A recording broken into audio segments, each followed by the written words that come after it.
certain team that we came up and represented ourselves.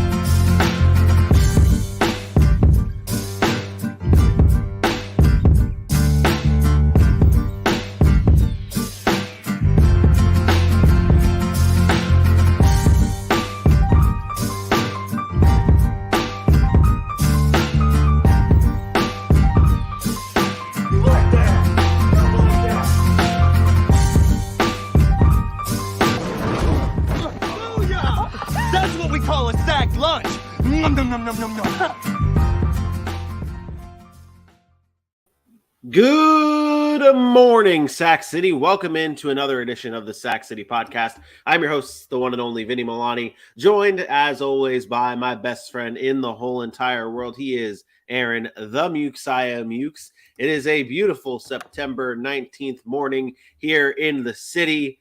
Episode 84 is about to kick off with a action-packed brief recap of week 2 in the NFL, headlined by quite a lot of fun games that we'll cover.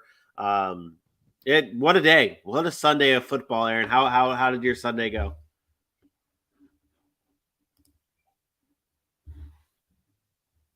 Are you good? Yeah, I'm good.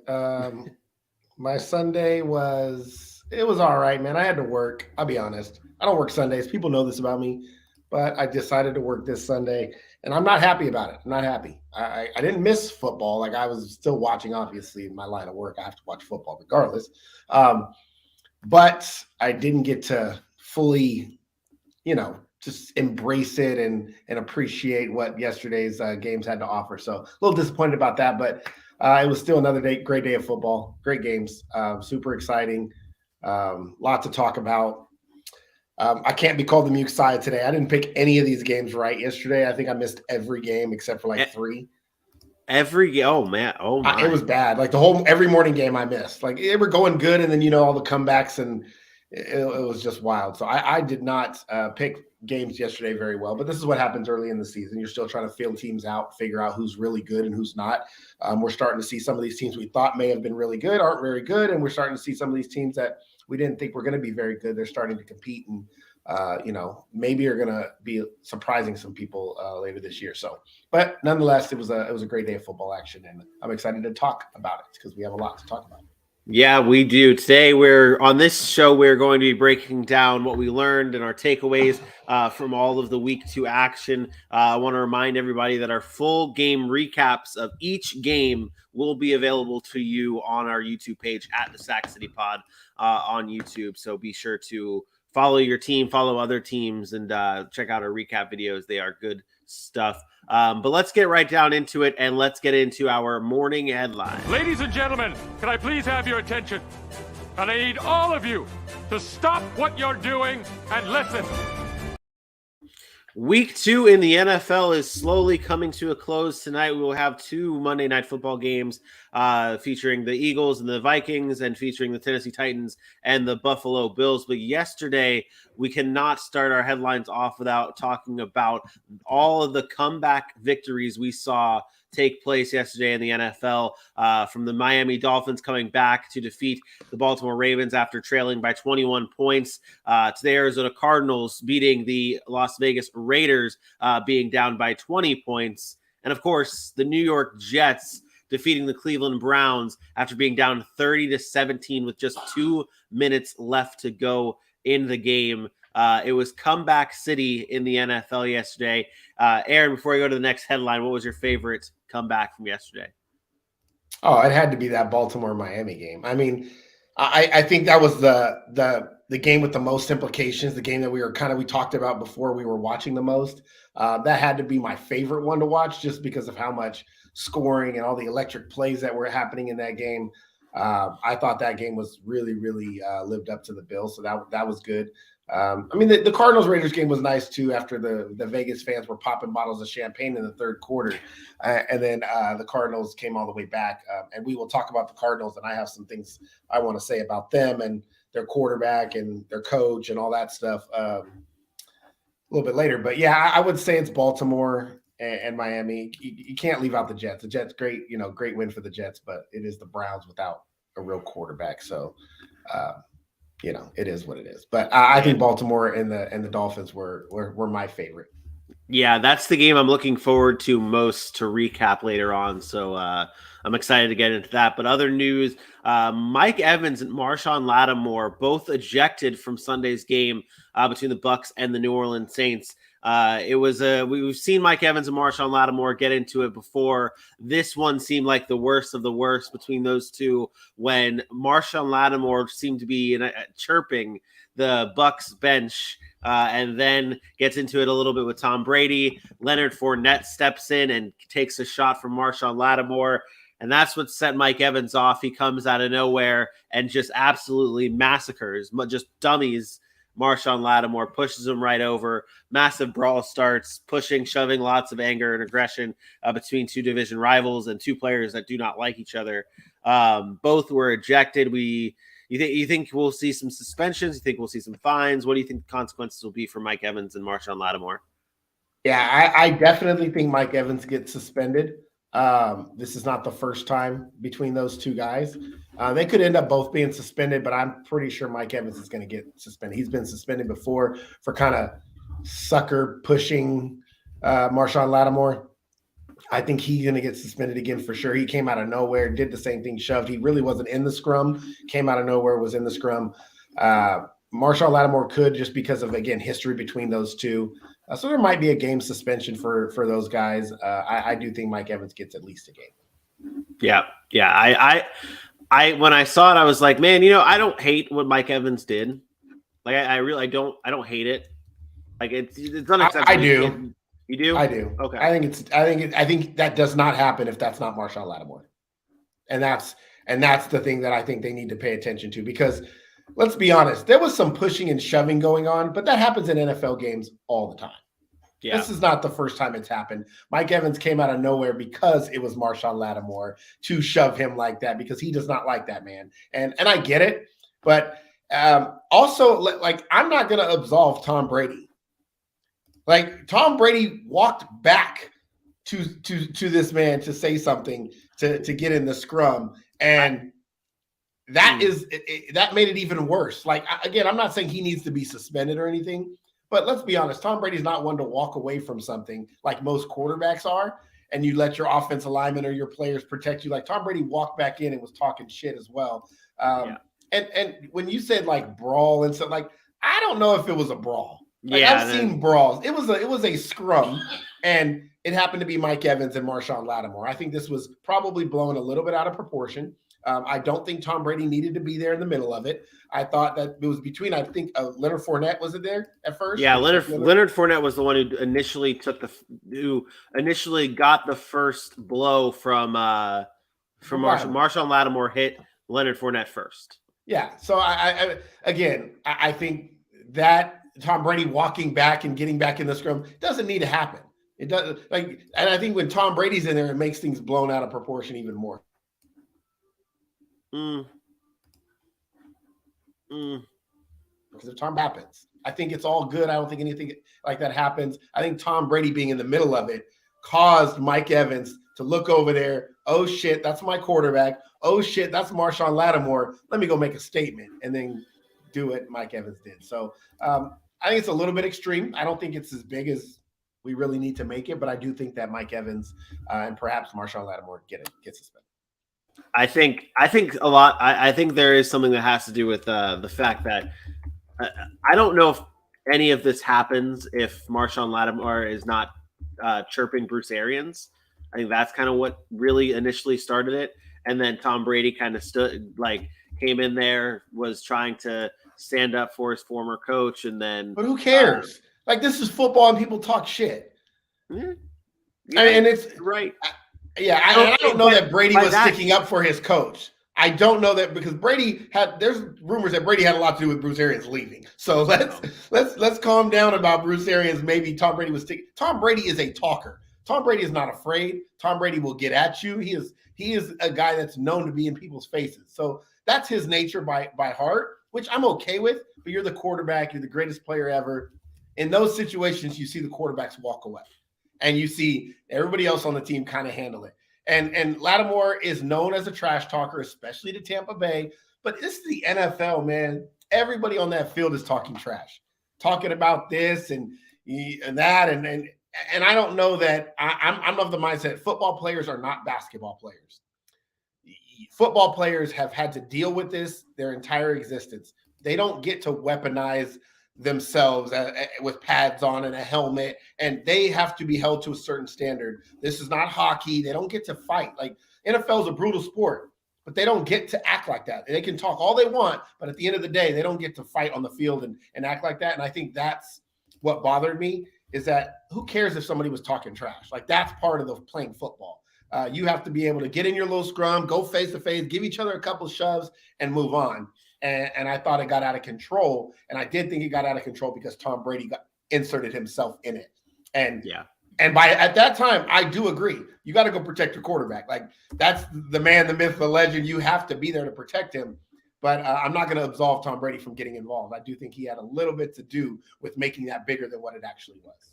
That's fair. That's fair. Some other headlines that we've got to talk about that I'm very happy that you put in here. Who is this gentleman that you noted from the Indianapolis Colts here? DeForest Buckner. Oh, okay, got it. So DeForest Buckner coming out and saying that the shutout loss to the Jacksonville Jaguars, said, quote, "That shit was embarrassing." Well, guess what, DeForest Buckner? You lost 24-0. I don't care about the headline itself. I don't care about the quote. All I care about is the Jacksonville Jaguars shutting out the Indianapolis Colts 24-0. We can move on. Unless you wanted to talk about it. No, I mean, I put that in there just for you. I did.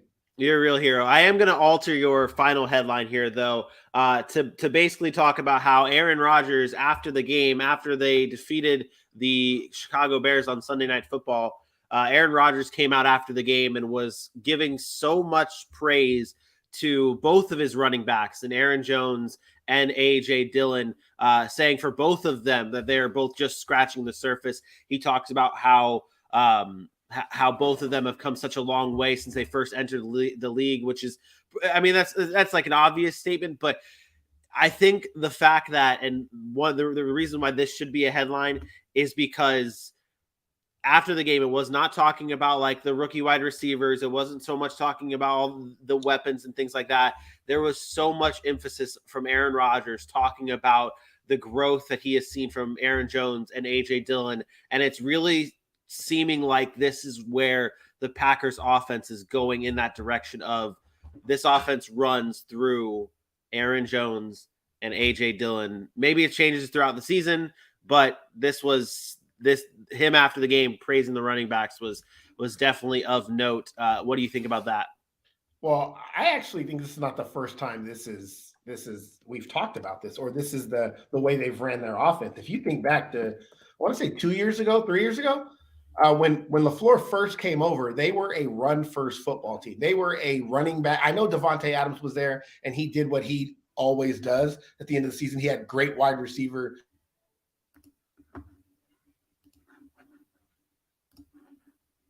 numbers, and the running backs, and giving them the ball and finding them in space and screens out of the backfield. It wasn't Aaron Rodgers dropping back and throwing the ball 50 times. And I think that is what is important here. I think Green Bay knows they need to get back to that because they don't have the necessary weapons on the outside that can go out and win one-on-one matchups consistently like a Davante Adams. And then I think you sprinkle in play action, be creative in the passing game scheme to develop open receivers instead of having to ask these young guys to go win one-on-one matchups consistently. So this is not something that is unfamiliar with Green Bay. I think they've done this before. And I think after last year, they are just realizing they need to get back to it, especially with Davante Adams now in a different uniform. Yeah. No, I agree. I was truly impressed though last night by those running backs. Though. I mean, that was just it seemed like the running backs for the Packers were just dominant every. They're the best players on the field. Like it's okay to have your running back be your best player. Like we have got to, we talk about these. We love the wide receivers. We love Cooper Kupp. We love Justin Jefferson, Davante Adams. We forget how important a running game is. Because we get enamored with the quarterback play and we forget about the running back play. And I'm telling you right now, you look at the running backs, when a running back is successful, how often is their team successful? That will tell you everything you need to know. I think we saw it in the Chiefs Chargers game too. We saw running back success, and then they were able to win that game, and that was huge. That does though for morning headlines. Let's get into our week 2 injury report.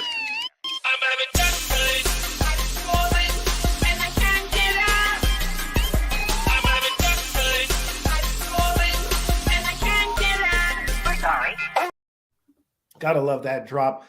Week 2 injury report, as you know, it gets longer and longer each week, but these are some of the notable injuries that took place yesterday. The biggest, obviously, the 49ers, Trey Lance. Poor Trey Lance. This is what happens, though, and I don't want to get into the whole running quarterback thing, but this is what happens when you have a quarterback that you rely on to run the football. Sometimes unfortunate things happen for everybody that's questioning whether he should have been running the football or not. Go sit down somewhere, because we're not saying that about Josh Allen or Lamar Jackson or Kyler Murray when they don't get injured. So this is an unfortunate circumstance. He broke his ankle. It's happened to Dak Prescott. It's happened to other quarterbacks. The only thing you can look at now is for the 49ers is good thing they kept Jimmy Garoppolo. And we'll talk about that game a little bit later. But Trey Lance is out for the season. Ankle injury, broken ankle, will require surgery. Tough for him there. James Conner, also an ankle injury and did not return. The Cardinals were able to come back without James Conner. I do think this is going to have an impact going forward with that running game. But for now, depending, we don't know the severity of it, but right now it's an ankle injury. He was not able to return. But I did see him after the game jumping up and down and like celebrating with the team after they won. So I think he's going to be okay. I don't think it's anything long-term, but something to monitor there. Dalton Schultz injured his knee. That could be big for the Dallas Cowboys. He's one of their few weapons that have been consistent, but there is no concern of an ACL injury. I think he just kind of landed on it going down to the ground. So it might be just like a bruise or something, but we'll get more word for that later this week. But Dalton Schultz with the knee injury was unable to return for Dallas late in that game. Jerry Jeudy and Pat Surtain both suffered shoulder injuries and did not return for the Denver Broncos.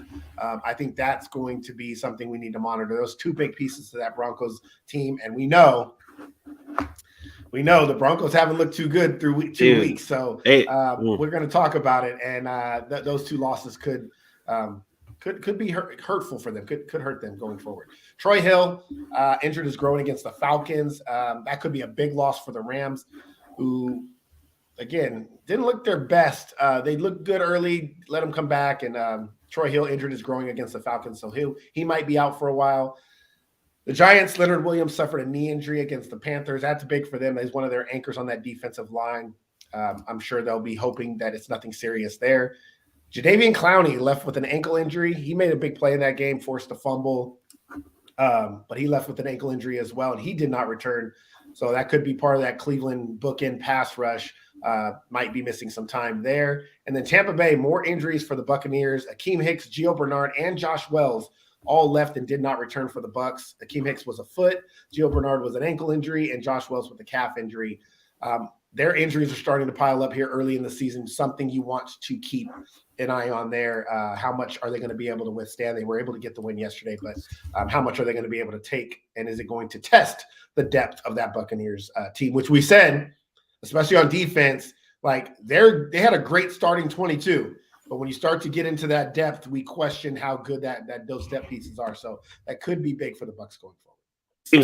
Seems like the biggest depth comes for the Bucs when it comes to the wide receiver position, and even that position, everybody got hurt. Everybody either got hurt or was ejected in that game. That's kind of but Brashard Perriman, stand up. I got you, baby boy. Hey, didn't you took him in DFS this past week? Didn't you? Yeah, my DFS team was dead when Trey Lance broke his ankle, but it didn't matter. But I did take Brashard Perriman. I was like, Tom Brady will hit him for a touchdown. I believe I said that, and he did, and I was happy about that. Yeah, and if we're gonna go down that route, I don't know what the DFS is at. I think I had a better week this week, but you and I are in an absolute nail biter. No, I'm out of it. Maybe. No, I'm out of it. You need about 40 points from Adam Thielen and Zach Moss. 40 points. You're talking about our matchup. Our matchup. You and I's matchup in the sack league. Yeah, Justin Fields was a letdown yesterday. They didn't give him that touchdown at the end. That hurt big time. Yeah. I had Paris Campbell on my team, so yeah. Well, You wanted to compare Paris Campbell to Christian McCaffrey. By the way, how did Christian McCaffrey finish? That was not what I was doing. Christian McCaffrey's floor is like RB1 category. Like, that's so crazy, isn't it? That wasn't even what I was talking about, but I digress. No, but did you not? Wait. Did you not throw Christian McCaffrey and Saquon Barkley in my face? And both of them, I did. Still had productive days, and I ate having shit for it. I ended up eating shit for it after talking shit. That's what I get because I suck at everything. I bet I did. I bet I also didn't get any predictions right, although I did predict the Jaguars to win. So that you actually got a lot of predictions right. Oh, did I really? Oh, that's good. Yes. I'm happy to be. I'm happy that ended up working out that way. But yeah, that does it for injury report. That does it for our morning headlines. We're now going to kind of give a little deep dive into our week 2. Basically, what happened in week 2.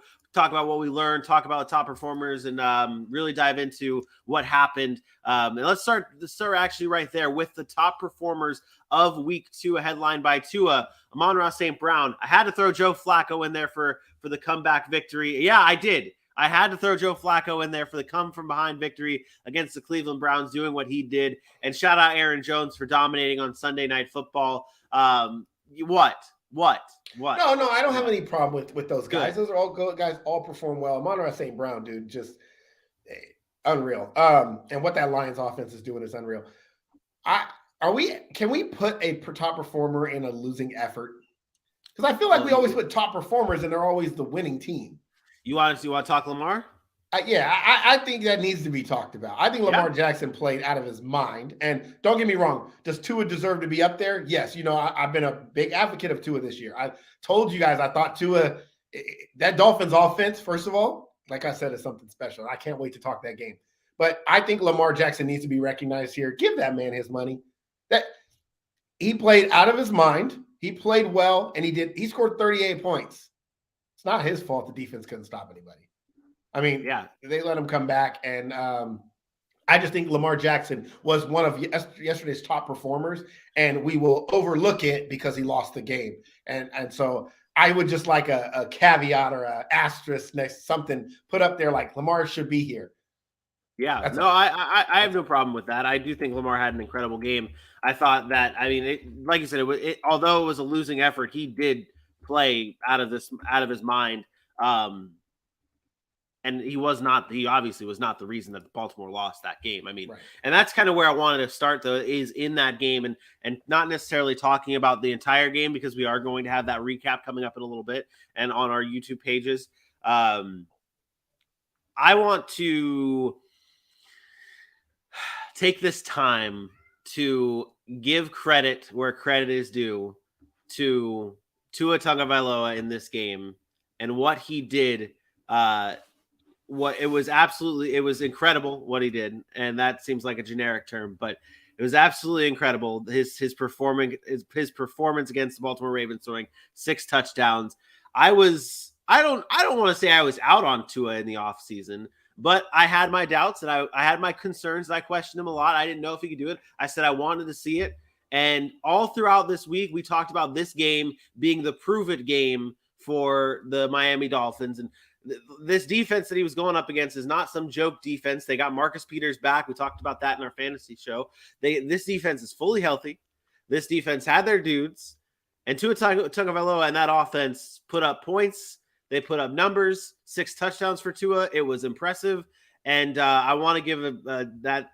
I'm sure he's getting a lot of credit on the media today, but he's slowly creeping up into that category where we're going to have to start talking about him with, not the category of Mahomes and Allen and those guys, but like we're going to have to start talking about Tua and Joe Burrow and like that type of category.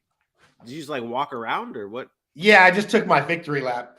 So, I did that because I just wanted to say I should have clipped this, but I think it was either the season preview or right before the season we started talking. I said this offense could be the most dangerous, like one of the most dangerous offenses in the NFL, like right up there with Buffalo and with Kansas City. And after watching yesterday, I'm sold. It didn't it could happen.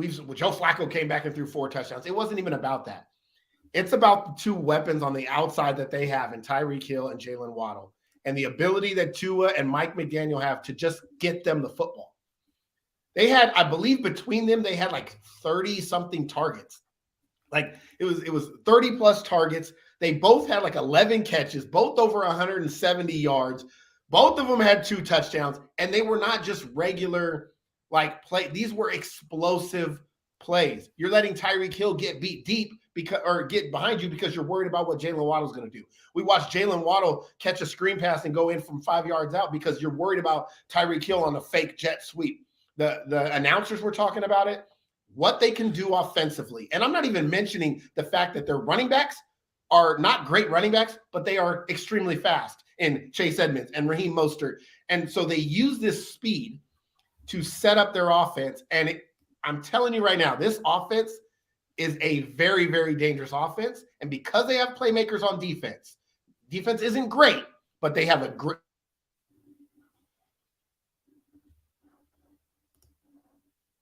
good second. I knew I was going to go blank there. Yeah. But they have a good secondary.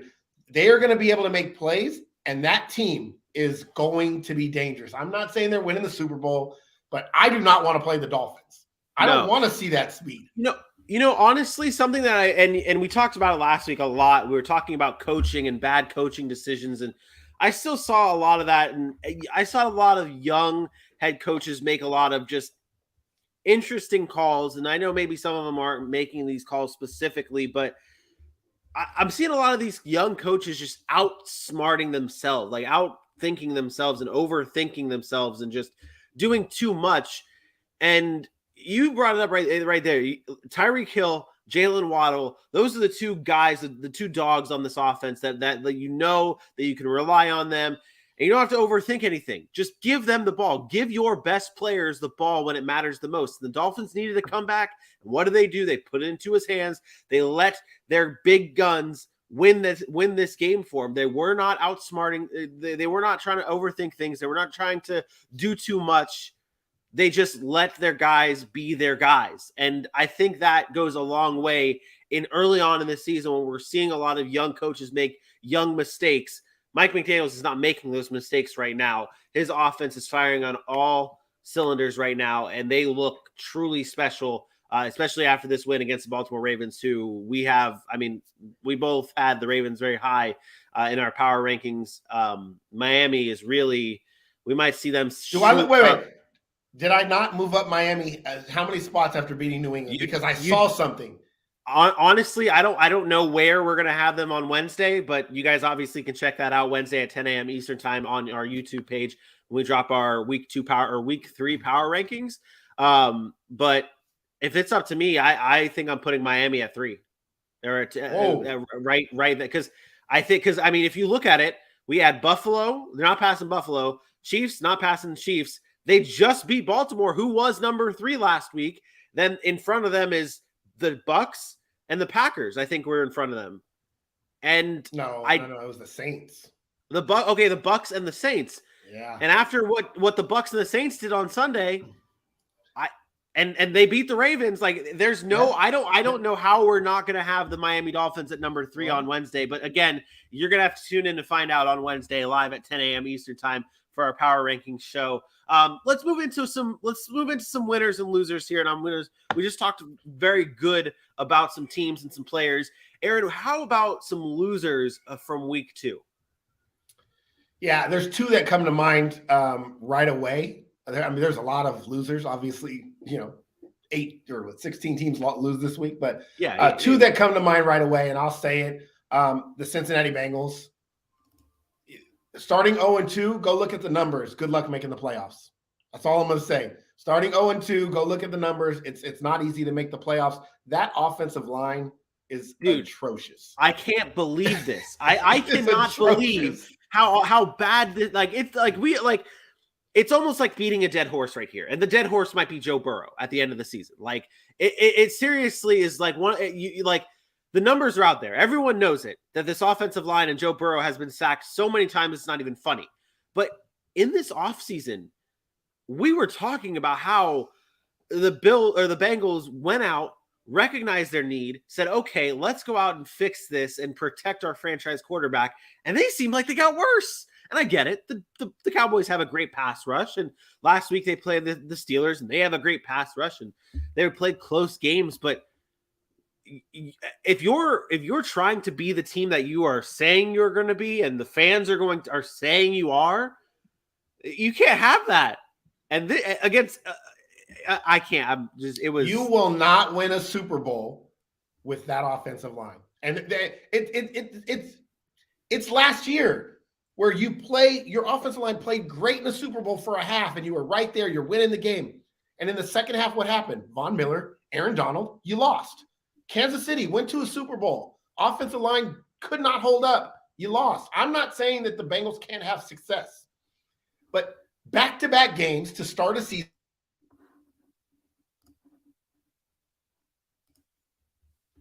in which I'm not even mentioning the times Joe Burrow is getting hit or under pressure, so where he has to throw the ball on the ground or run out and throw it away. Like, those are not even accounted for in the stat book, and yet we're seeing it week after week now, and we're seeing it play after play.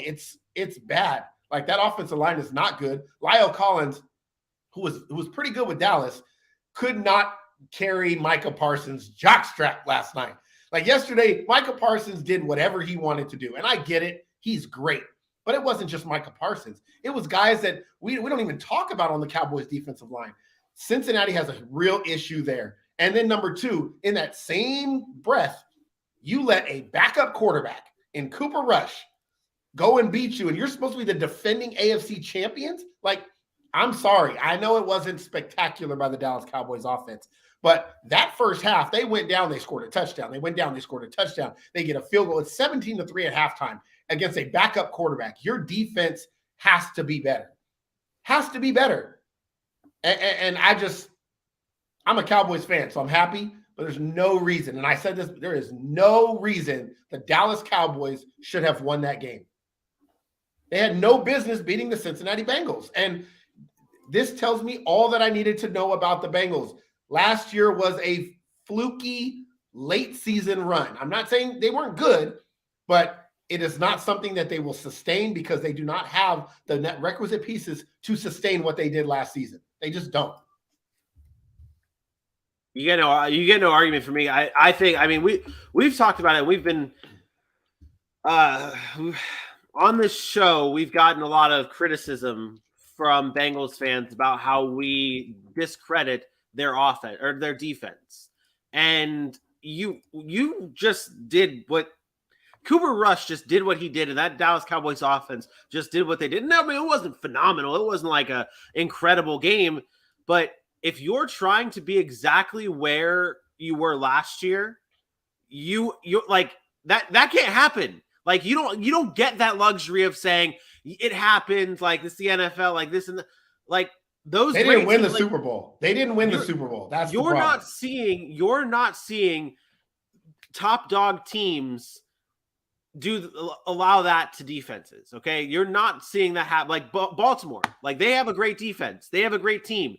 They allowed a ton of stuff to Tua and that Miami Dolphins, high powered. Like they don't allow that to like. I don't know if I agree with that. Because the Rams gave up a lot to Atlanta. I want to talk. But we're talking about the. I don't think the Rams are where they need to be either. But it doesn't matter. The Rams won the Super Bowl.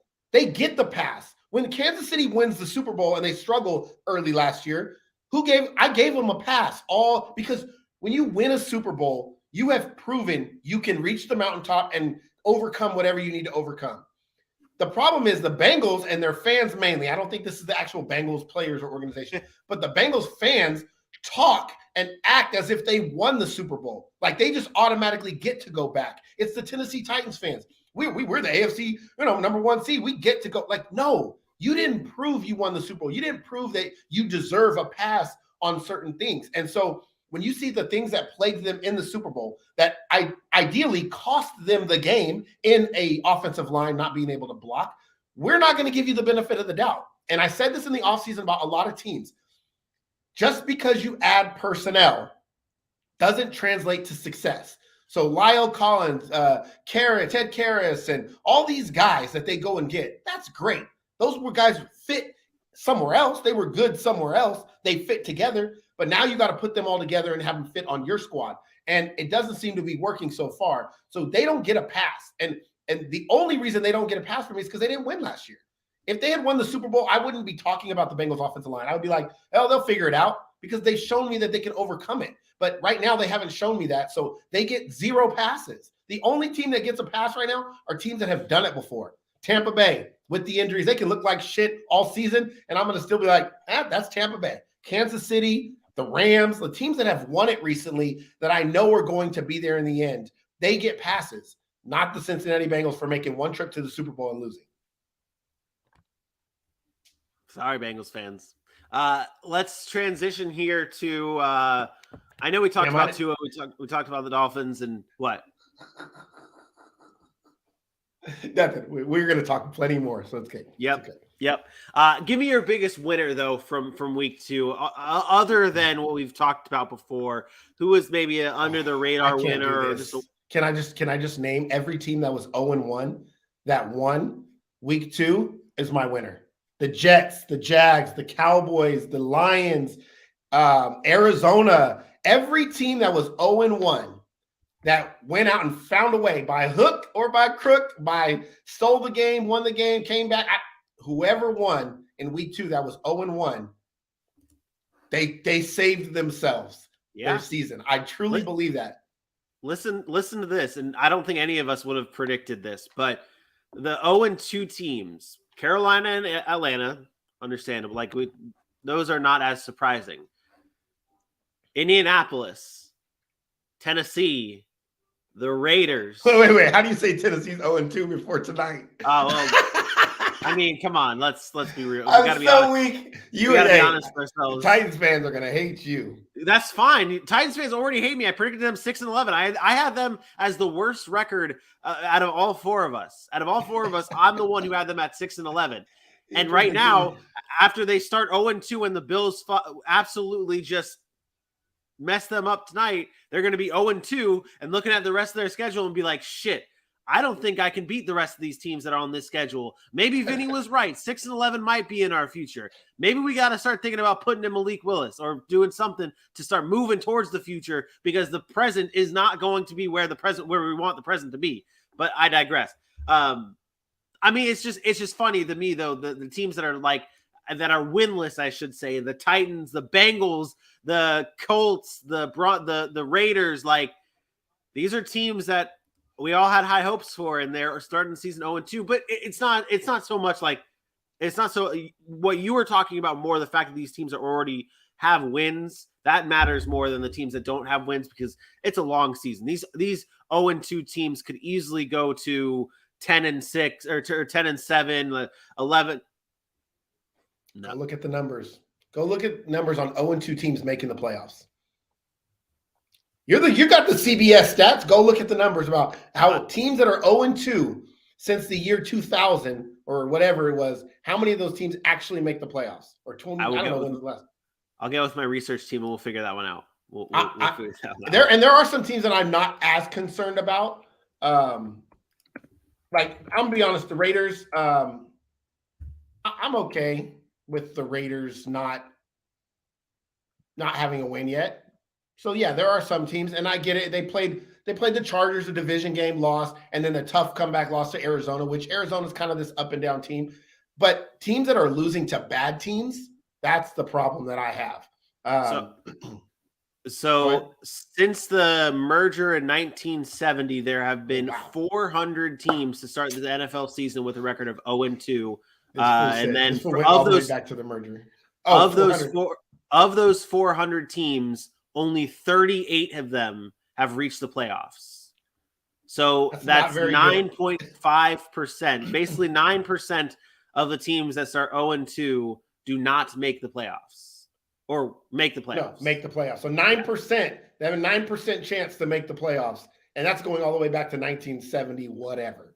And the last team to do it was 2018 when both the Texans started 0-2 and the Seahawks started 0-2. They both made the playoffs and lost in the wild card round, both of them. So yeah, 0-2 is not a good start. 0-2 is it kind of defines what, like 1 week you're like, okay. The second week you're like, Like I thought the Patriots win was big. Yeah. You know, every team that was 0-1 that came back and found a way to win in week 2, I thought was a big time win. I agree. Is there anything else you want to talk about within the week 2 realm before we move on to games? Okay, all right, let's get into these games. So I do want to tell everybody, and this is how we're going to do this from now on. For our audio listeners, that's it. The show's over. Like, we're done. There's no audio after this. If you want to check out our game-by-game recaps, please head on over to our YouTube page at the Sac City Pod to hear all of our game recaps. They're great, and you shouldn't want to miss them. For our YouTube subscribers and the people who are watching us on YouTube, we will be continuing this. We're going to go game by game, recapping all the action, what happened in week 2, and dive into these games and talk some shit about the Bengals. So please stick around. You don't want to miss it. But for our audio listeners, thank you so much for tuning in. We'll be back again tomorrow, 10 a.m. Eastern. Well, for you audio listeners, I don't know what time AJ gets these episodes out, so I don't know. Either way, you'll hear us again tomorrow talking Monday Night Football. Until then, see ya. But hey, here on YouTube, game by game recaps. Let's get into it, Aaron. I've got to shift over to this recap show here, and then let's get into it. Okay, so are we going in order? ESPN order. Yep. Okay. ESPN order. So first up on our list, it was the new. Oh, come on, StreamYard. Okay, there we go.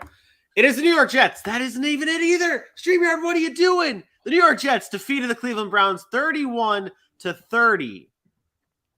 Aaron, yesterday it was basically Joe Flacco. That was that I feel like that was like the highlight of this was Joe Flacco doing what he did to the Cleveland Browns, Joe Flacco in the territory of owning a team. I mean, we talk about Aaron Rodgers owning the Bears. Does Joe Flacco own the Browns? Can we talk about that? I mean, in this game, he was 26 of 44, 307 yards, 4 tutties, no interceptions. But I'm burying the lead here. In terms of this recap. The Jets trailed by 13 points with less than 2 minutes left to go in this game. That was followed up by a 66-yard touchdown pass to Corey Davis, a recovered onside kick, and then a 15-yard touchdown pass to rookie Garrett Wilson for the Jets to pull off the upset led by Joe Flacco, who owns the Cleveland Browns. What were your takeaways from this game? I'll start with where I kind of started at the regular or early in the offseason. The Cleveland Browns defense. Like, we, again, talented all over the field. Myles Garrett, Jadeveon Clowney, Denzel Ward. And you give up 31 points to the Jets at home. I get you don't have Deshaun Watson. I get you have Jacoby Brissett in there. But Jacoby Brissett played well. Like, Jacoby Brissett went 22 of 27 through 229. His QBR was nice. He had a good quarterback rating. Didn't really do anything to, like, I know he threw a pick, but it wasn't like they cost him the game. They were up, again, 13 points with 2 minutes to go. But yet the Browns defense found a way not to be good when it mattered the most. And this is the things that I was talking about. Like, you have to be able to prove that you can play when it matters. And you give up a lead to the Chiefs. Okay, man, that's Patrick Mahomes. You give up a lead to Joe Flacco and the Jets. Unacceptable. The Browns defense has to be the storyline here, at least from their side of the football. I thought they putting up 30 points. It's more than enough to win the game. They ran the ball well. Nick Chubb had 3 touchdowns on the ground. So where is the defense? So you'd say when you look at this game, this game was more about the Browns blowing it than the Jets coming back and winning. Yeah, I mean, like, you can give the Jets credit. I don't mean to take for the way Robert Saleh has those guys fighting, because they also fought last week against the Baltimore Ravens. This is a different culture team. It is not the same old Jets. That I give them credit for. But when I look at a comeback like that, that is a team blowing it. Like, the Browns blew it. First of all, with 2 minutes left in the game, why are you letting any wide receiver get beyond your defense?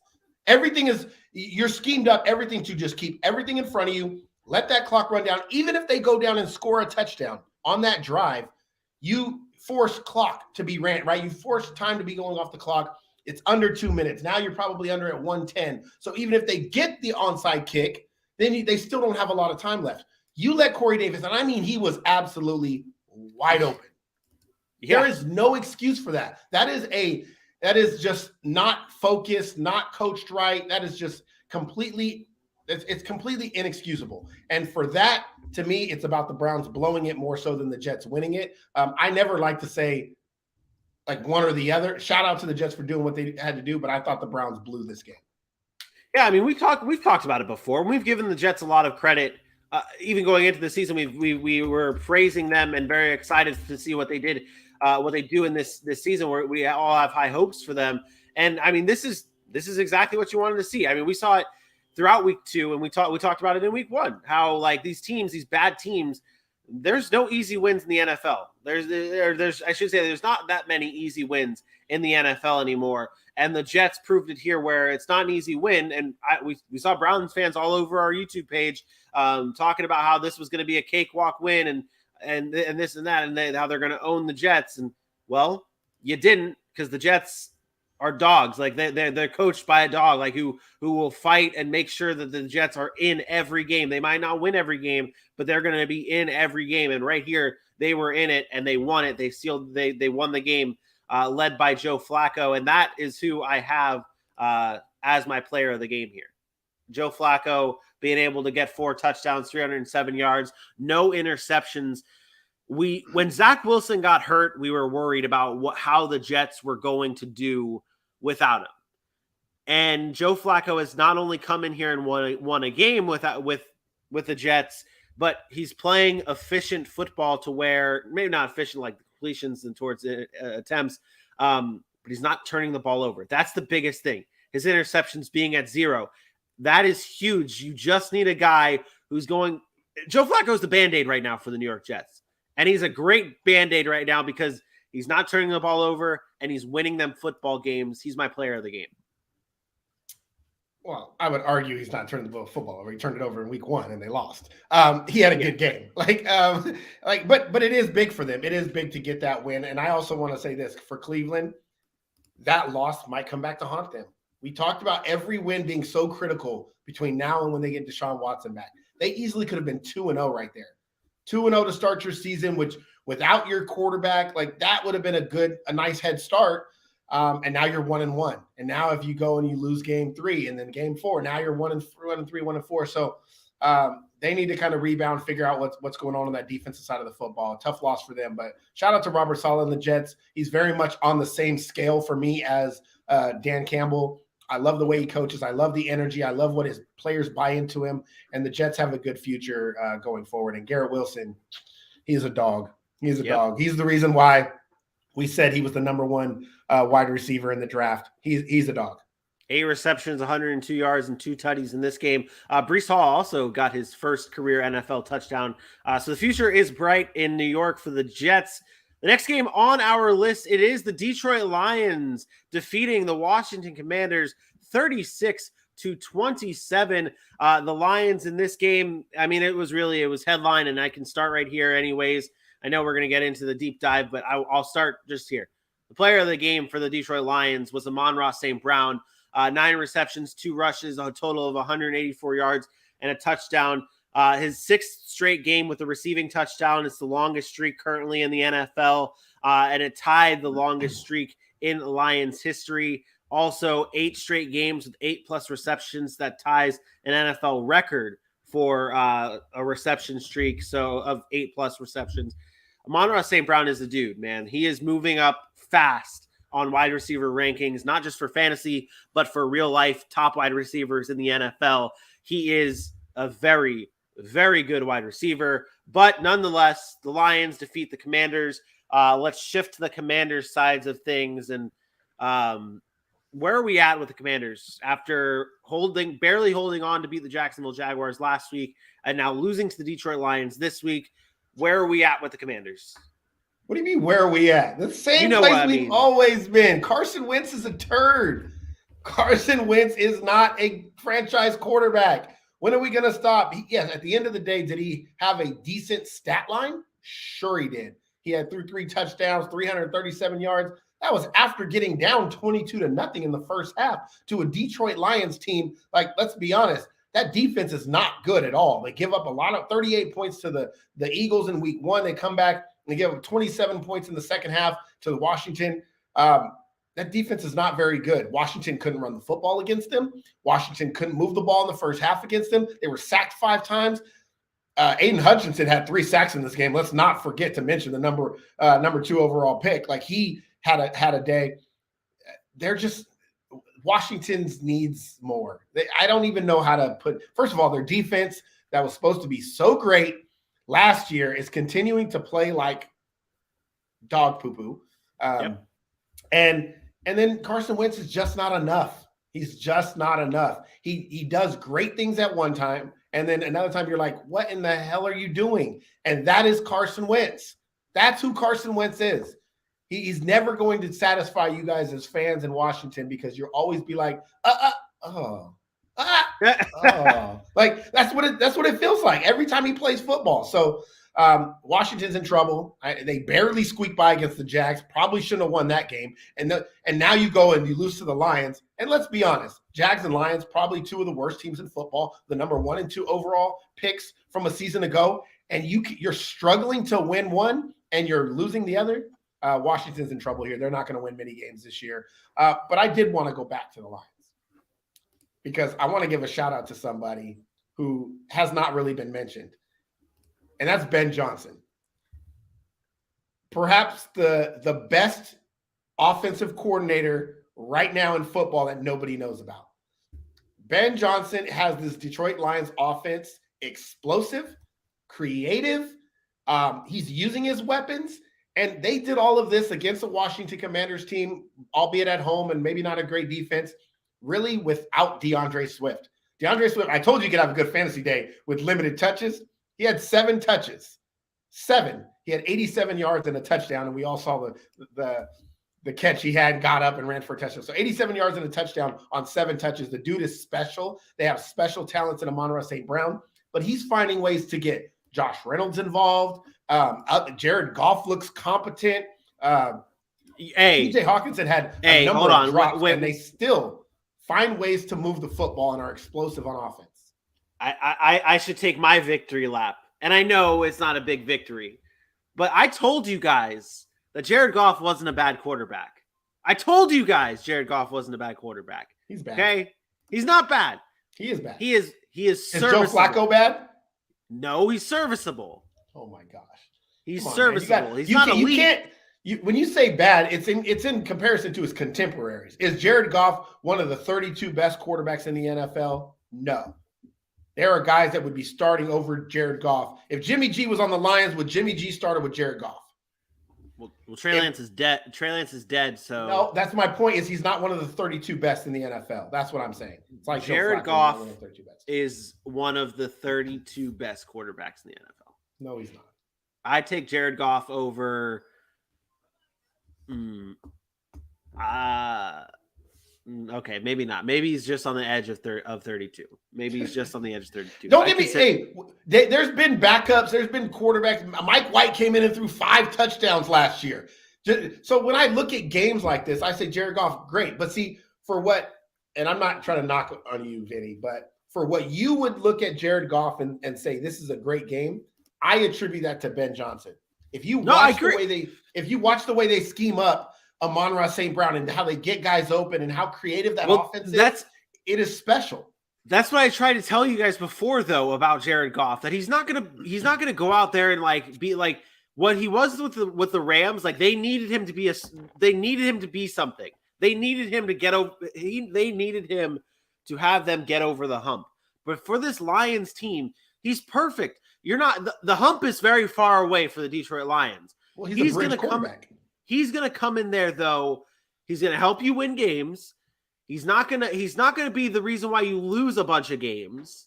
And I think he's going to be a good serviceable quarterback and perfect for this Lions team, because like you said, when they do decide, because right now, as the Lions progress, and don't be surprised if when we get to like weeks 13, 14, and 15, we're saying with this Lions team, maybe they're a quarterback away from being a playoff team.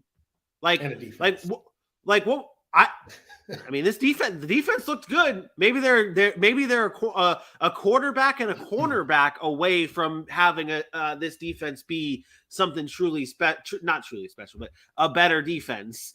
But I do like where the Lions are going here, and I mean the Lions. Shout out Dan Campbell and them for getting their first win early in the season. This is a team. They're gonna spoil a lot of people's seasons. Like they're just gonna ruin. They're gonna be that pest, that thorn in your side because they're not an easy win. You can't just go into Detroit and say, "Oh, we got to win this week." They are. I love the aggressiveness early in the game. They're going for it on 4th and goal from like their 6. They don't care. They're like, "We're up. We're going for. We're gonna give you everything." And I love the mentality.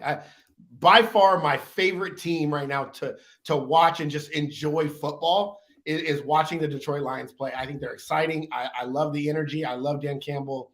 And shout out to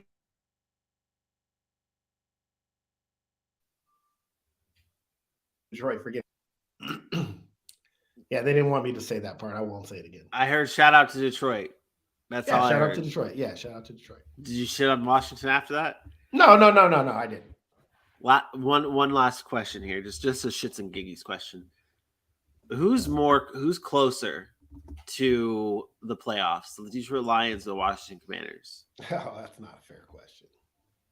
Because I thought, let me take you through my thought process behind this. I'm thinking, at the beginning of the season, well, I mean, the Washington Commanders, you go out and trade for Carson Wentz because you think you're a quarterback away from really being a contender in this league. And now we see where they're at. And maybe it's flip-flop. Washington thought that, but I was still, where's the defense still? Yeah, no, I agree. Defense as last year, but I had Washington agree. at 6 wins, Detroit at 5, so they were right there. I think this game could have obviously been in reverse if it was in Washington. So let's give some home credit to Detroit. They played in front of their crowd. They were pumped up. I'm not gonna go crazy. I think I would still take the roster of Washington over Detroit at this point. Okay, fair enough. The next game on our list, it is the Tampa Bay Buccaneers finally getting a win over the New Orleans Saints, 20-10. Tom Brady gets his first win against the New Orleans Saints, his first win as a Buccaneer against the New Orleans Saints. This game, the chatter of this game will really all come down to the fight between Mike Evans and Marshawn Lattimore. We discussed that in the earlier parts of the show. If you did miss that, I mean, you want to touch back up on that at all? Your thoughts on that? Your recap? No, I don't want to care. I don't care to talk about fights in this. I want to talk about the game. That's fair. In this game, though, Tom Brady, I mean, it still seemed like this was the kryptonite for Tom Brady. He only was 18 of 34, 190 yards, a touchdown, 0 interceptions. It was a very, I'd say almost a pedestrian game from everybody on the Tampa Bay Buccaneers. Leonard Fournette had a pretty good day. But I think I want to talk more about the Saints. And did you say Leonard Fournette had a good day? He played crap. He had, out of everyone on the Saints, if you look at, or everyone out of the, he ran 24 times for 60 yards. He did nothing yesterday. But out of all the players for the Bucs, I mean, he really statistically, I guess you could. My player of the game. Let's just get into it then. Because just so I can defend myself, I did pick Mike Evans as my player of the game just because of not only. We'll get into it. We'll get into it then. Mike Evans is my player of the game. 3 receptions, 61 yards. Statistically, not a bad day. But that fight, I think that was the turning point of this game. I think that fired up the Bucs, and that's how they ended up getting the win. Because what was the score at that point? It was 3-0 at that point when the fight happened, and then all of a sudden the fight goes down, and Tom Brady wakes up, and this offense wakes up, and they get the dub. I mean, they go to Brashad Perriman for a touchdown, which you somehow had high hopes for Brashad Perriman in this game. What do you mean somehow? What do you mean somehow? I do know the game. I know it. Yes, I do know the game. I've seen Brady do this before. Listen, this was a very hard game to pick somebody as player of the game. Matter of fact, it should have been a unit. It should have been It should have been Jameis Winston as the player of the game because he gave the game to the Tampa Bay Buccaneers. Hey, did you see the comment? Did you see the comment from I think it was Devin White yes, after the game? Yes. He's like, "We knew we'd get the ball back. We knew we'd be able to get the ball back." This is if you want to give it to Mike Evans, that's fine. He actually was playing well before he got ejected. The problem with the Saints was they stopped running the football. They were gashing Tampa Bay early in this game. Like Mark Ingram, I don't know who the backup is. What's this? Dwayne Washington. Like everybody on their team that ran the football was averaging 4 yards to carry. Average 5 yards to carry as a team, and they stopped running the ball in the second half. And they tried to have Jameis Winston go out and win it, and so he had to end up throwing the ball 40 times. And this is the problem with Jameis Winston. This is the problem with the New Orleans Saints. If they want to win, they need to understand what their team is. Run the ball first, play solid defense, be effective on play action. And Jameis Winston threw the ball way too many times. They stopped running the football. They were gashing Tampa Bay early in this game. And yes, it didn't result in touchdowns, but they were moving the ball, and then Jameis would turn the ball over. And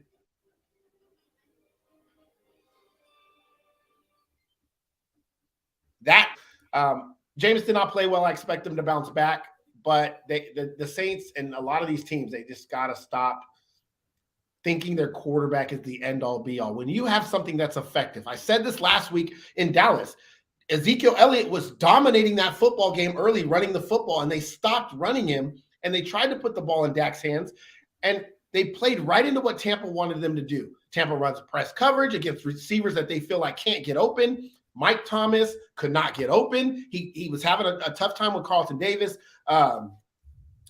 Who's the other? Jarvis Landry couldn't get off of press coverage. Chris Olave couldn't get off of press coverage. And so by that time, the pass rush is there, creates Jameis into bad throws, and you get turnovers. This is exactly what they did to Dallas, knowing when receivers are not explosive. When you don't have explosive guys on the outside, Tampa is going to run press coverage. They're going to let their guys get after you and force your quarterback into tighter windows and create turnovers. Back-to-back weeks now, teams had success running the football in the first half, stopped in the second half, and lost the football game to Tampa Bay, whose offense has not looked very good over 2 weeks. But they found ways to win because they outcoached the other team. And that's exactly what happened again yesterday. And then you have Brady to make plays when it matters most, and he did. So the Saints, to me, again, kind of cost themselves in this one. I thought they should have ran the ball more. I thought Ingram and Dwayne Washington, those guys looked good, but they stopped running the ball. Are you concerned at all with the New Orleans Saints? If they're going to let Jameis do what he did yesterday, maybe they just didn't feel like they could run as much because of Alvin Kamara, but not really. Division game against Tampa, they lost. Like they're 1-1. They snuck one in week 1. They need to play better. The defense played great yesterday. Like I know the Buccaneers scored 17 in the fourth quarter, but a lot of that's turnovers, and you can't, you get short fields and you're on the field a lot. But their defense played great for the majority of that game, and their offense gave them no help. So I think the Saints will be okay. They're probably not number 5 in my power rankings now because I've seen some chinks in the armor, but I still think they'll be okay. Okay, fair enough. Let's move on to our next game, which is, hold on one second. Next game on our list, it's the Carolina Panthers falling to the New York Giants 19-16, and the New York Giants are now 2-0. Baker Mayfield in this game, 14 of 29, 145 yards, and 2 touchdowns, or 1 touchdown in this game. This game, I don't think, was so much about the Baker Mayfield not being able to get the job done. I think Baker Mayfield got let down in this game by his wide receivers. He didn't play good. He did not play good. But there were a lot like Bailey. No, I'm not saying he was good in this game. I thought there were a lot of missed throws by him. But I think there is something to be said about all the drops that he had from his receivers. But either way, the Giants win this game. What were your takeaways from both sides of the ball here? Well, I'll go right to where I want to go. Baker Mayfield's not it, man.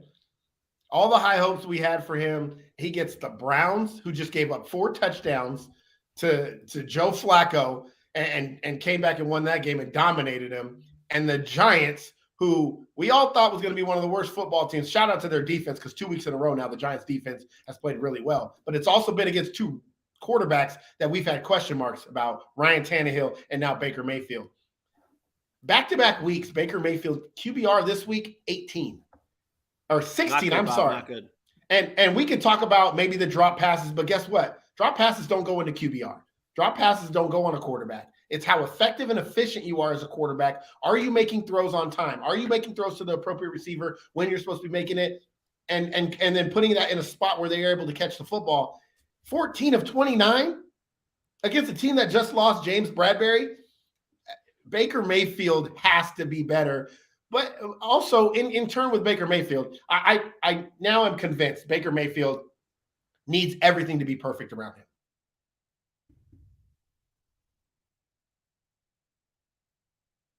Everything around him. And if everything's perfect around him, then Baker's fine. But everything's not perfect in Carolina. Number one, the coach isn't perfect. Christian McCaffrey is still not used enough. And I get you don't want to get him injured, but when he gets the ball, good things happen. When he doesn't get the ball, bad things happen. This is what I said. This team is predicated on Christian McCaffrey. The second thing is the coaching is, from a game plan perspective, from the lack of discipline, it's just not good. The play calling is terrible. And I mean, terrible. Situational play calling is bad. And I usually don't like to judge NFL coaches on play calling because they're a lot smarter than I am. But watching him compared to everybody else, Matt Rule has a problem. And Matt Rule may not be ready for this NFL level. The Panthers are in trouble. The team that I thought with Baker Mayfield could make some noise. Now I'm telling you, they can't make any noise. They're not ready. Baker Mayfield is not it. Matt Rule is not it. And he doesn't have a hold on what they want to do offensively. And in turn, when your defense holds a team to 19 points, you can't score enough to win. Like, I think the biggest thing with the Panthers here as well that needs to be talked about is they only converted 2 of their 12 third downs, and both teams in this game, really, they were 2 of 7 in the red zone. Like, you have to get the job done. It comes down to play calling, and it comes down to Baker Mayfield making plays. A little bit of both. Obviously, the drops do matter, but you want to see these guys take control and lead these teams into victories, and that's just not what we're seeing. On the Giants, they start 2-0 for the first time since 2016. The last time they did start 2-0, they made the playoffs, though. Just to throw that out there, they made the playoffs. They might be the biggest fool's gold right now in the NFL. Are they? Talk about it. Tell me about it. And again, I first of all, shout out Brian Dable for coming in there and getting wins. Like, wins matter in the NFL. So shout out to him for going and getting wins. But that defense has played really, really well. Martindale has come in and kind of left where Patrick Graham, or kind of picked up where Patrick Graham left. They're playing really well. The loss of Leonard Williams could hurt, but they beat the Tennessee Titans and the Carolina Panthers. And we have been on this show talking about the Tennessee Titans as not being explosive offensively, having struggles this year. We saw that in week 1. Carolina, we weren't sure about the quarterback, struggling to create explosive plays in week 2. So the Giants get fortunate with 2 nice wins. I think they get fortunate in week 3 too. They get to play the Dallas Cowboys, who now is with the backup quarterback. Could the Giants beat the Cowboys? Absolutely, they could. That is an absolute possibility with that offense. They could beat the Dallas Cowboys in a very similar game to weeks 1 and 2. It's going to be low scoring because both defenses are really good, and it's going to be whoever creates more plays. But I think over the course of the season, you will see when the Giants' schedule starts to pick up and play some of these teams, you will see how outmatched they actually are. And if Saquon Barkley doesn't go crazy, like he didn't go crazy yesterday, they're going to struggle to score points. I think that's something that the Giants are still doing. We talked about it before with these teams just not doing too much. I mean, they're still giving Saquon Barkley the work. Like that's still what we're seeing from the Giants. They're still giving him the work. My player of the game, though, I went a little different here for the player of the game for this game because I didn't know, no one really jumped off the page to me. Saquon had a good game, but I didn't want to give Saquon back-to-back weeks of player of the game because it's just obvious at this point, getting repetitive.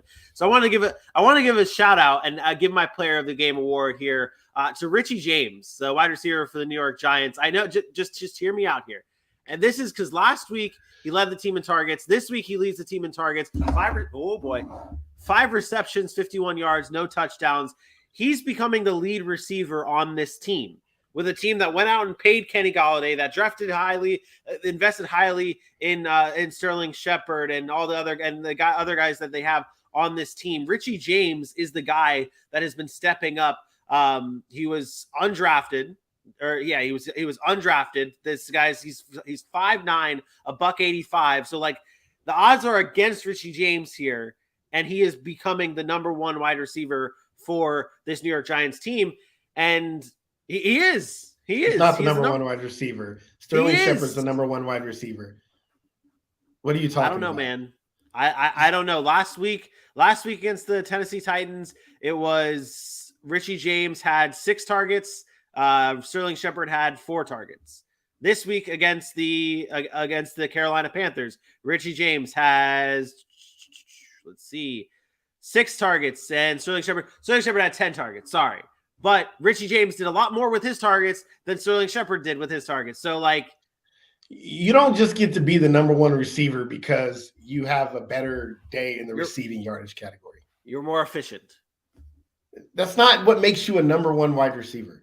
Sterling Shepard has been the number one wide receiver through 2 weeks for this team. And I'm not knocking you, Richie James pick. That's fine if you want to pick him as player of the game. Just be careful what you say. No, I will not. I will use my words wildly. I mean, last week Sterling Shepard, what? 2 receptions. Oh, okay, he had 71 yards in a tutty last week. I guess that was the thing. Richie James, player of the game here. Next game on our list, it's New England Patriots making me lose money and defeating the Pittsburgh Steelers 17-14. The Patriots avoid going 0-2 for the first time in 21 straight seasons. They avoid that. Mac Jones recovers from his tummy ache and goes for 252 yards, a tutty and an interception here. The Patriots get the job done against the Steelers team that we praised after week 1, and we were down on the Patriots after week 1. Now they come back and win this game. Aaron, your thoughts on the Patriots win here? Good win for them. They needed it. They didn't want to go 0-2. But I'm not here to praise anybody, especially the New England Patriots after that win. That was not a good win. That was not a pretty win. I mean, I guess you could say it's a good win. It's on the road against Pittsburgh. But, Pittsburgh did this last year too. And maybe I got caught up in it really early because they beat Cincinnati. They beat Buffalo last year. Do we remember that when they went and beat Buffalo? And we were like, oh, man, they beat the Bills. And then they weren't very good the rest of the year. So, but they found a way into the playoffs. I think that's very similar to this is what the Steelers are going to be this year. 2 things about the Steelers, and then I'll get to the Patriots. This is almost the identical score that I picked. I said 17-13. It was 17-14, but I had it reversed. I had the Steelers winning. And then all the talk already about, is it time to bring in Kenny Pickett? I'm sorry. But Mitch Trubisky did not play that bad. And if you put Kenny Pickett in right now, what do you think Kenny Pickett is going to do? If you'd have brought Kenny Pickett in against the Patriots, do you know what Belichick would have done to Kenny Pickett?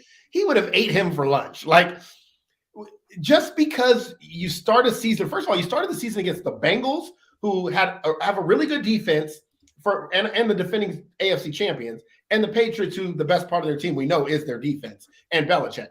And you're 1-1. I think you're okay if you're Pittsburgh. I think you're fine where you're at.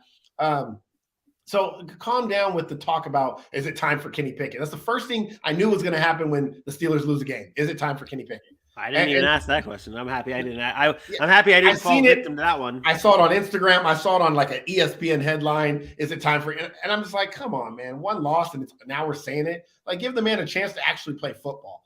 We're going to ask the same question about Drew Lock. Is it time for Drew Lock? Because Geno Smith, like, whatever. But so the Steelers, I think, are okay. Their offense definitely needs to figure out something. They're a little bit lackluster. But the Patriots, this is not a good football team. They have they're a solid defense. They're against teams like the Steelers, and they held Miami to some 20 points. That was good. But their offense is not good. Their offense is not good. And if it's not for a Nelson Aguilar go up and Randy Moss make a play one time, they easily could have lost this game too. This offense is bad. Mac Jones is not it, man. How many times are we going to watch this? Like, he is a blah quarterback. He is Jimmy Garoppolo-esque when it comes to making plays when it matters and having the arm strength to do certain things. And I'm sorry, if this New England Patriots fan base and team thinks this is what's going to win them in 2022 Super Bowls, they are sadly mistaken. This might have worked in the year 2000 2003 with Tom Brady. This is not working in today's NFL. When you got Patrick Mahomes, Josh Allen, Justin Herbert, Matt Stafford, and these quarterbacks that are electric, that are like, all you're going to do is score 14 points, good luck. Because I score 14 points when I throw 3 picks. I score 14 points when I fumble the ball twice in the red zone. Like Russell Wilson scored those points when they suck. Good luck with that, New England Patriots. That's all I'm going to say. They're in trouble. I get that and agree 100%. I will just jump on that and say that my player of the game from this one was Nelson Aguilar. 6 receptions, 110 yards, and a touchdown in this game. I think the biggest thing was he was reliable. He had 6 targets, 6 receptions, and obviously had that great touchdown catch in this game. You know, you talk about how like you don't think that they're going to be able to do it, and like you brought up Jimmy G, and I know what fans might say, and it's like, oh, but Jimmy G helped San Francisco get to the Super Bowl a few times. Like, look at the players that Jimmy G had around him. They don't have that in New England. Yeah. So show me a Deebo Samuel. Yeah, if you're New England and if you're a fan of the Patriots, you better start hoping that they start building around Mac Jones, like really building around Mac Jones, and not saying, trading for Devontae Parker is the best that we can do to build around him, because he's going to need some explosive weapons. How'd Devontae Parker do yesterday? Yeah, not good, Bob. Not good. Call me crazy, but if I'm the New England Patriots, maybe that's good. I'm not going to say it. I was going to say bring me, get on the phone right now and call Odell Beckham Jr., but I don't think OBJ would want to come there. I don't think that would be a thing. But Odell would go play there. You think so? Yeah. All right, that's fair. That's fair. I do think it's funny. Odell Beckham is like taking these like recruiting trips. Like I saw like he was at the Saints game yesterday. He's at the Buffalo Bills game Thursday night. He's just telling teams I want to play. That's all. Yeah, he's like popping up. He's doing recruiting visits. That's why I saw a joke on social media the other day. He's doing recruiting visits to these teams. But I digress. The next game on our list. The next game on our list, it's the Jacksonville Jaguars defeating the Indianapolis Colts 24-0. The streak is alive. 8-game win streak at home against the Indianapolis Colts for the Jacksonville Jaguars. The Jags had 9 takeaways all last season. They already have 6 takeaways through just these 2 games against the Commanders and now the Colts. This was the first time the Jaguars have had a shutout in a very, very long time. Aaron, I'm partial here. What were your thoughts of this game? What do you mean you're partial? I think we watched the same game, didn't we? I mean, we watched Jacksonville dominate a Colts team that we thought was going to be really good and the best team in the AFC South, and the Jags came in and dominated them from start to finish, offensively, defensively, special team. Everything the Jags did was dominant over the Indianapolis Colts, and you have to have some serious concerns now about the Colts and what they are without Jonathan Taylor going crazy. And I don't know. I know they got down early, but the 9 carries for Jonathan Taylor worries me. But I told you, didn't I tell you that there's going to be games where they give it to Matt Ryan and they say, go win us a game. And I thought this is what they did here, and I thought it was a mistake. I thought when they got down early, they panicked and they went to, oh no, let's just give it to Matt Ryan, and they kept throwing, and then it's 3 and out. It's an interception, and it just compounded instead of saying, wait, what is our team built on? It's built on the running game, so let's run the football and do it that way. So I was a little bit concerned with that. Frank Reich is now I'm worried. I'm worried that he might be I don't say it's a scheme but he might be his time might be running its course with the Colts. It's Phillip Rivers, it's Carson Wentz, it's Matt Ryan. It's like they're searching for answers, but all of it results in the same thing: bad quarterback play. And if Jonathan Taylor is not carrying your team, then you're not doing anything.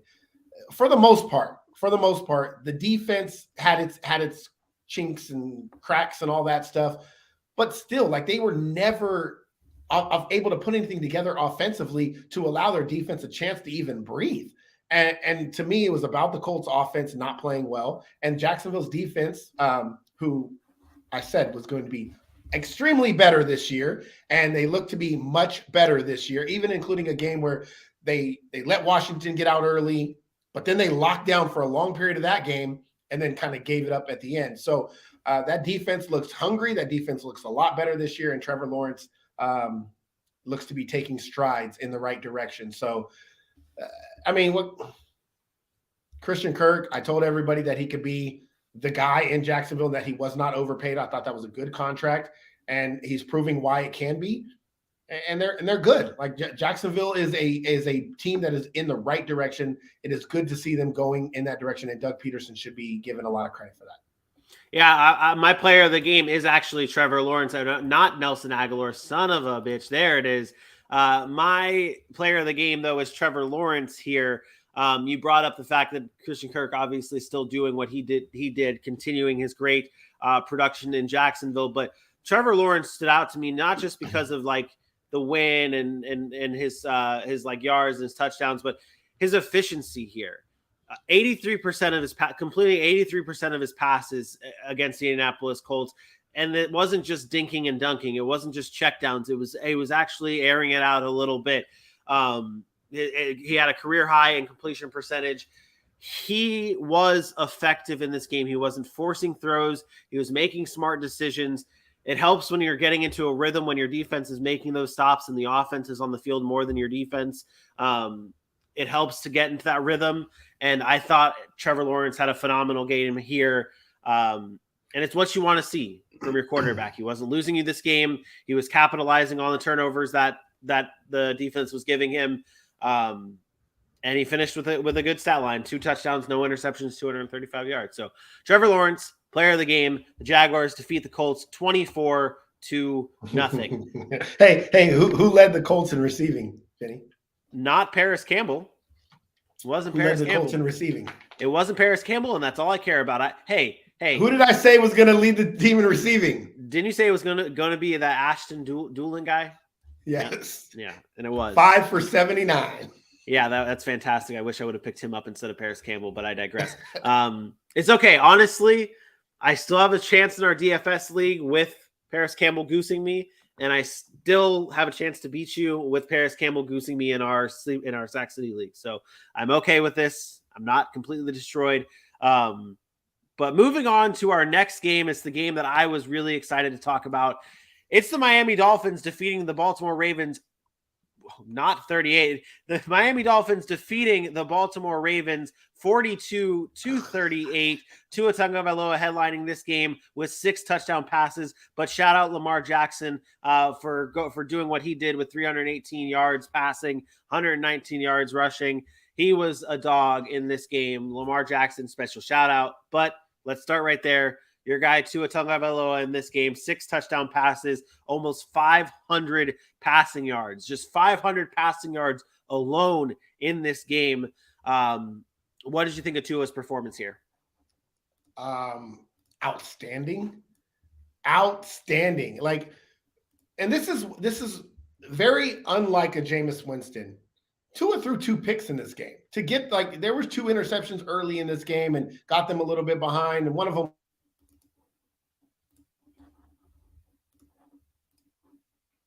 was a great plays. He was able to go and make those plays when it mattered most. And I do not want to hear certain conversations anymore. There's a few conversations I don't want to hear anymore. Number one, that Tua can't throw the ball down the field.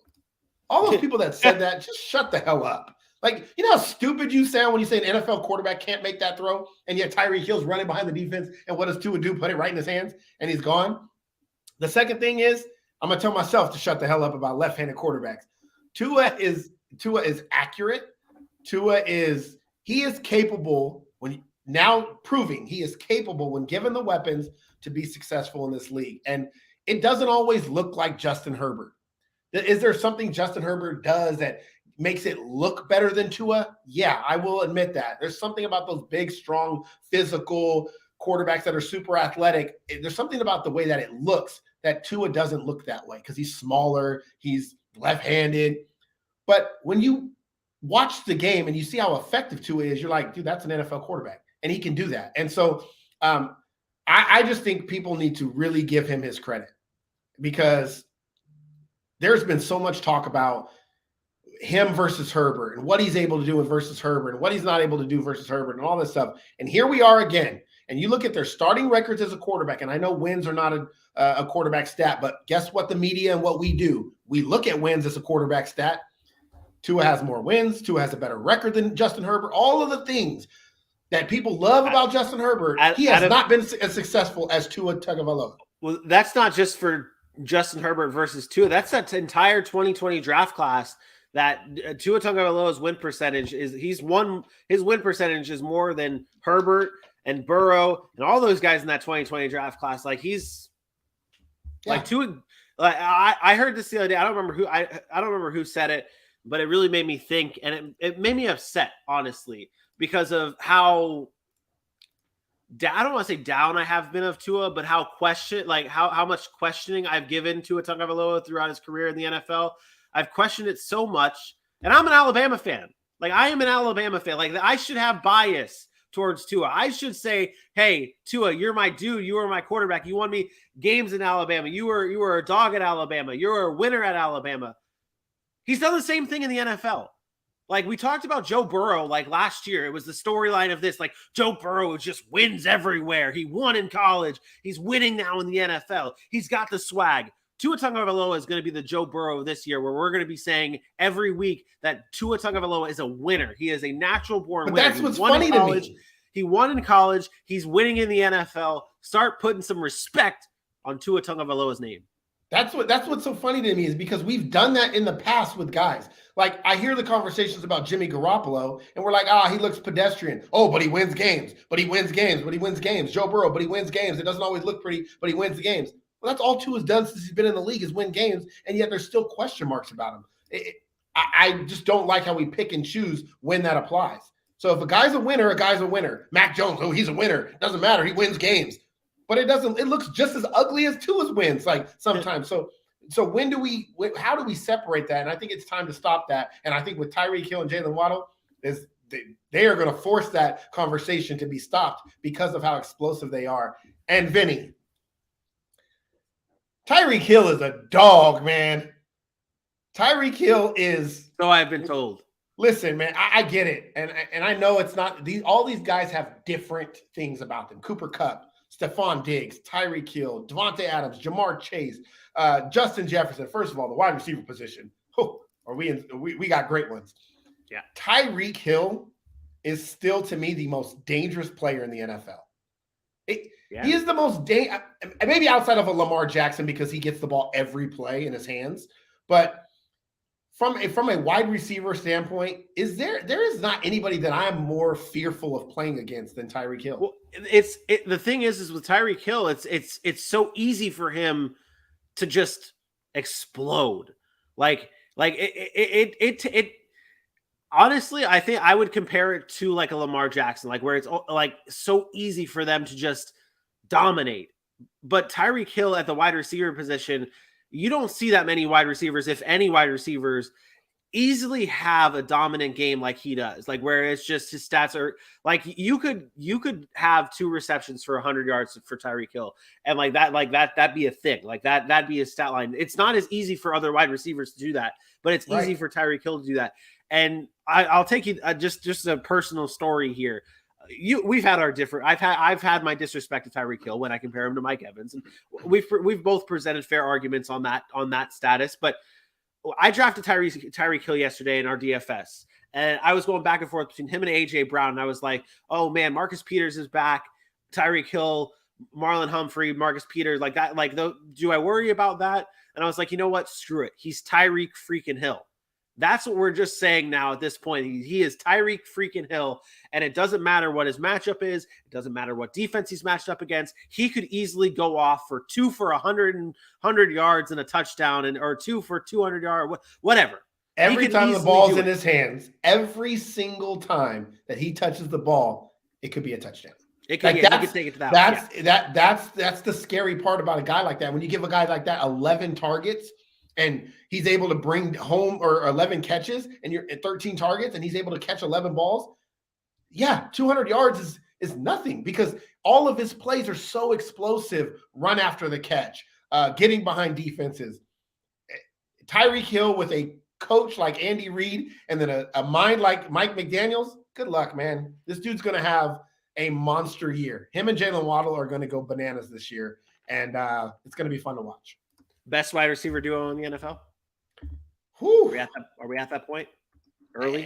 Early? I'm thinking, but I'm like, who competes with them? I mean, you got when fully healthy. If guys were fully healthy, like I would put like Godwin and Evans up there. Yeah. Okay. Chase and Higgins would be up there. But you'd have Jalen Waddle and Tyreek Hill right there. But above them, I put it this way: if they're not the best from a pure, like when I say best wide receivers, like the reason I still call Devontae Adams the best wide receiver in football is because I look at things that most people aren't looking at, like how you play the receiver position. So best, maybe not. I maybe not say the best because I probably would put Jamar Chase and T. Higgins ahead of them. I probably would put, to be honest, I'd probably put Mike Evans and Chris Godwin ahead of them as a tandem as far as best talent-wise. Because I think Chris Godwin's way up here where people don't give him the credit. But from a pure who do I not want to play, I do not want to see Jalen Waddle and Tyreek Hill because they are the most explosive, game-changing, toughest to really game plan for because of their ability when the ball's in their hands with that speed. It's like no other, and they're really, really good. And Miami's offense is going to be special. It's going to be special. Yeah, it's going to be a fun season to, like you talked earlier about the Lions being like one of the teams you have the most fun watching Bills Miami Dolphins next week, by the way. Bills Dolphins next week is going to be goodness. I can't wait because two defenses we think highly of, but two explosive offenses, very similar to this Baltimore Miami game. Which defense is going to make the plays when it matters the most? Like Miami's did when it mattered most, and then which offenses are just going to say, we don't care what kind of defense you have, we're going to explode. So I think, and I don't want to say this, but it is another prove it game for the Miami Dolphins. Like you have to, like they prove that they can do it, that they can beat a great team, that they should be starting to be considered on that level. But can you do it in a row? Can you do it consistently? And now you'll have that test again against the Buffalo Bills next week. Our next game to cover, it is the Los Angeles Rams defeating the Atlanta Falcons 31-27. The Falcons have now started 0-2 for the third straight season for the first time in franchise history. What? Hold on. I'm hearing something in my ear. Is that yours or mine? I don't hear anything. I'm hearing that now. What is that? I don't know what you're hearing. I don't hear anything. Oh my God. I don't even know what this is. If I mute myself, does it change?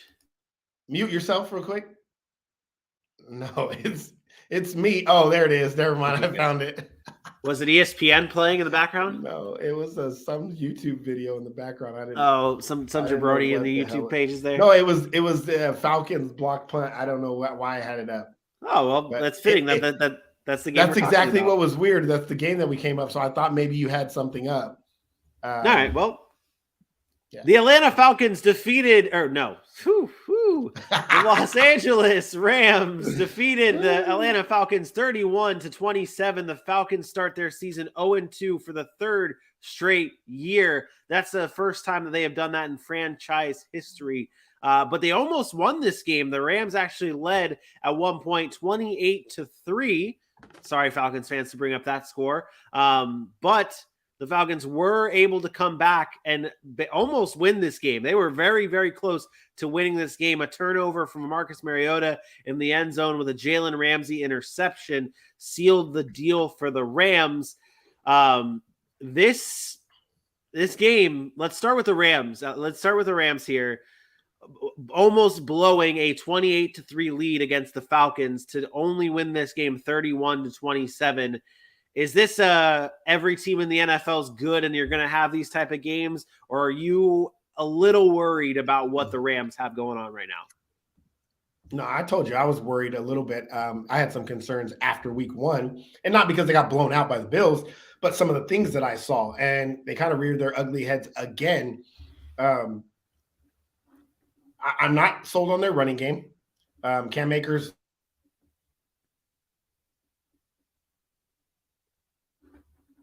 again, this is the problem with the Rams, that they're so relying on Cooper Kupp. And I get it. He's been balling out. He continues to do what he's doing. But is it sustainable to win a Super Bowl? And I think that's the problem. We didn't see that last year. Although he had a great year, if you look at their key plays and throughout points of time in their season, there was an Odell, there was a Van Jefferson, there was a running game, Sony Michel, there was a Tyler Higbee. There's always been something else that stepped up. And right now, I don't see it. Right now, I'm like, you know what? Maybe it's been tough to stop Cooper Kupp. But if you contain Cooper Kupp, this Rams offense is not very good. Not just their they have to go somewhere else, but they're not very good. And we saw that at times in the Super Bowl with the Cincinnati Bengals. And then we see it at times through these regular season games. And then the Rams say, you know what? We're just going to force feed Cooper Kupp. Here's another 11 or 14 targets for Cooper Kupp.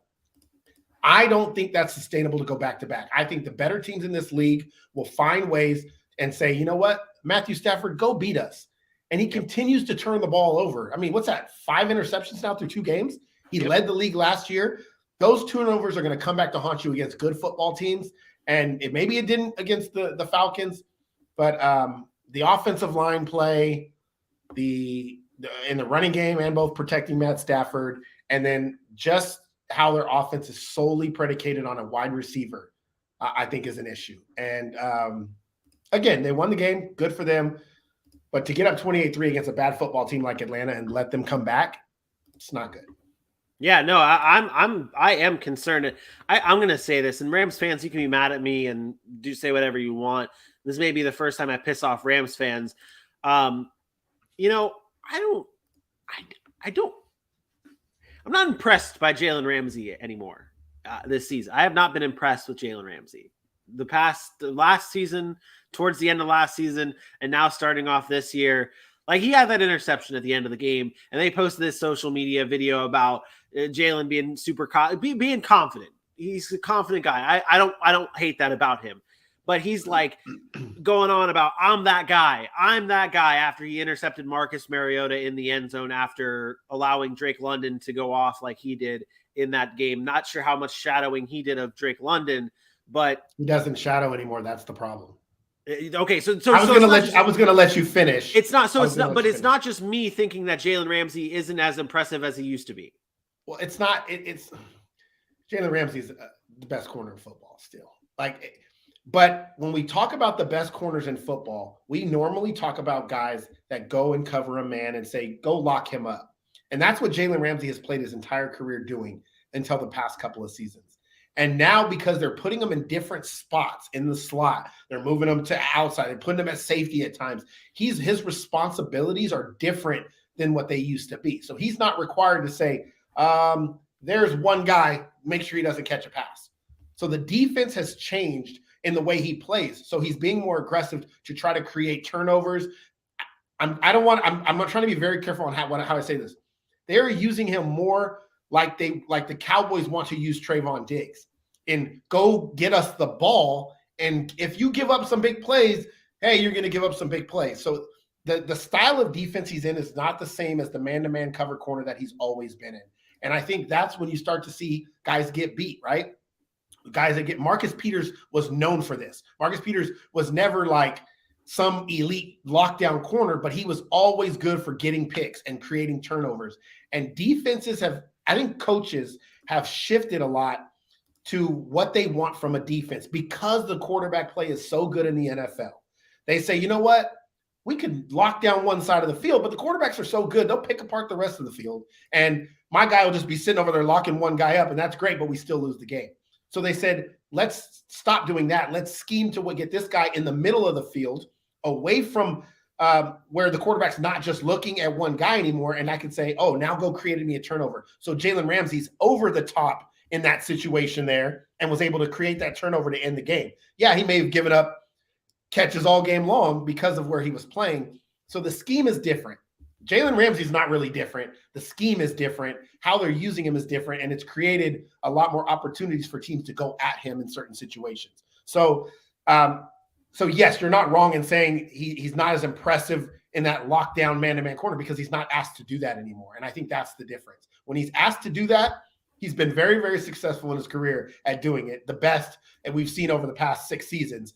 And he's not asked to do that anymore, really, since last year, since they moved him into all these different roles, because they want turnovers. That's what they want. They want defenses want to create turnovers for extra possessions for their offense so their quarterback can get the ball and take it away from the other great quarterback. So you've seen this a lot with a lot of different guys.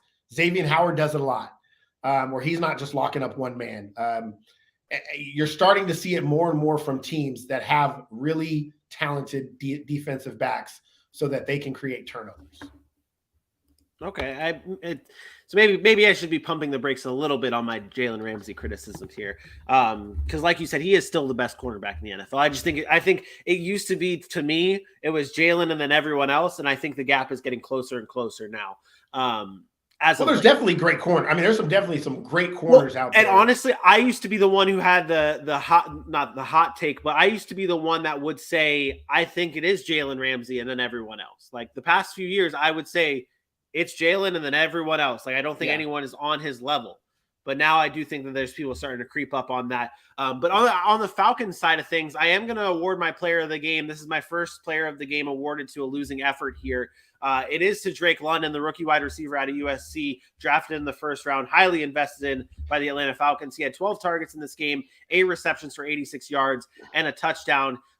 He is obviously the wide receiver 1 on this team, and he is the most productive player on this offense, maybe next to Cordero Patterson.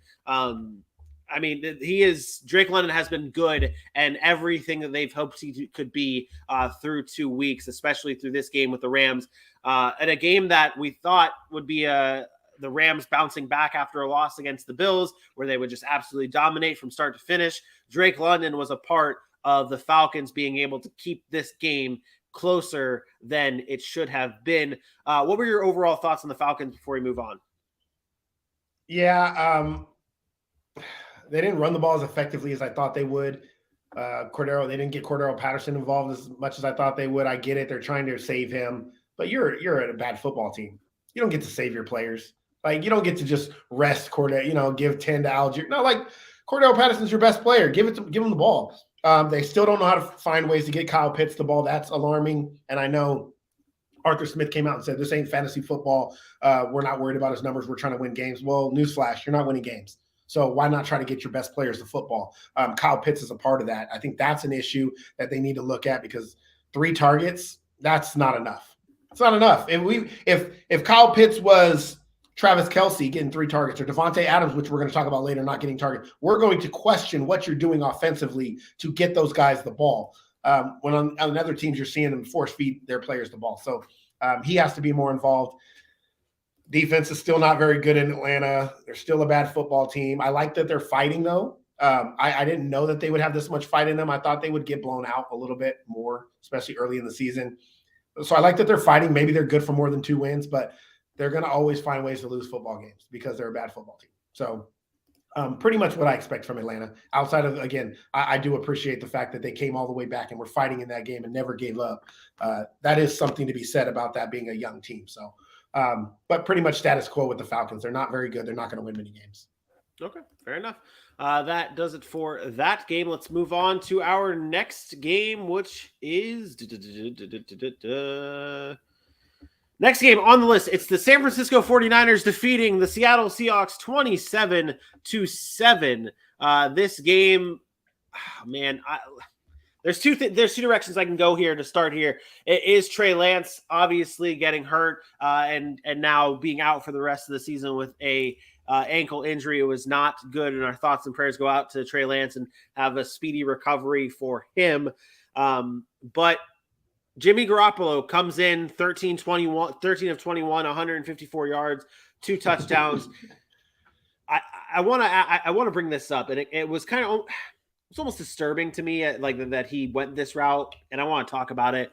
Colin Cowherd came up after the game basically and talked about how the San Francisco 49ers are a better team now without Trey Lance, that Jimmy Garoppolo is back at the helm, and they're a better team without Trey Lance. And I just thought it was very poor taste to do that just so quickly after that Trey Lance injury. I think it was— Who said that? Colin Cowherd, but that's just kind of what he does. It's just what he does. Well, I said that before the season. But I just think the timing of it, doing it so soon after Trey Lance goes down. Like, did you not hear the reports yesterday? What were they? There are players in that locker room that said it. Really? Okay. Yes, Well, maybe I'm. There are players in that locker room. Of course, it's anonymous, but there are players in the locker room that feel like they are a better team now. And you know what? I'm okay with transparency.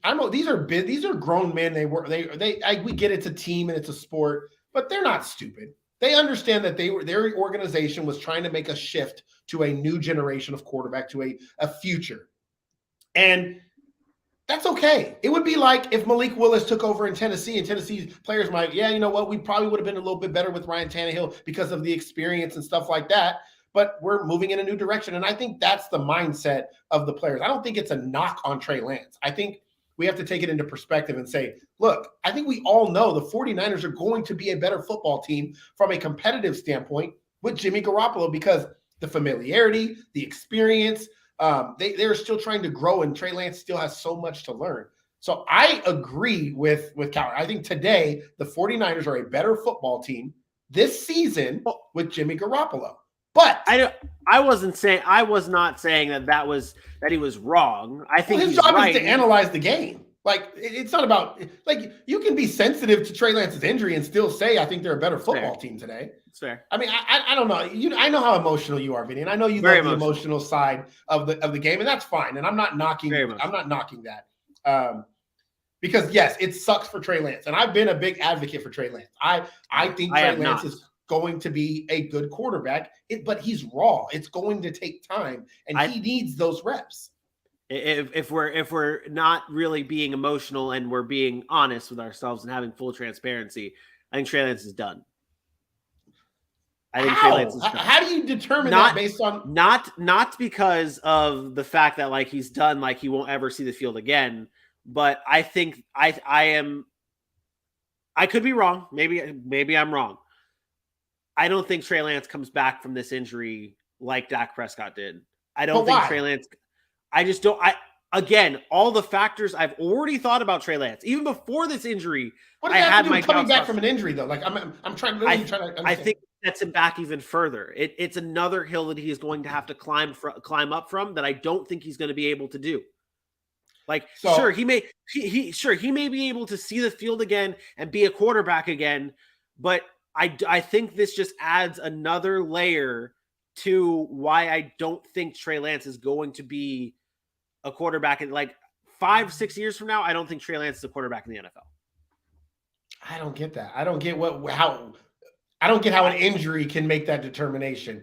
It sets him back even further is what. What do you mean sets? But what do you mean sets him back? He was a young quarterback who had he's played NFL game. It's now another year where he's not going to be getting valuable NFL reps.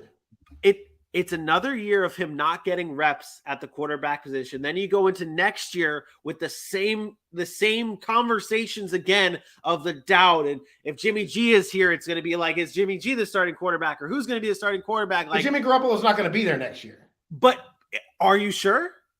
Yeah, because I think that's if it's not Jimmy Garoppolo, then it's going to be someone else. Remember what we were talking about in the first place with all this Trey Lance stuff. Remember what we were talking about in the first place with all this Trey Lance stuff.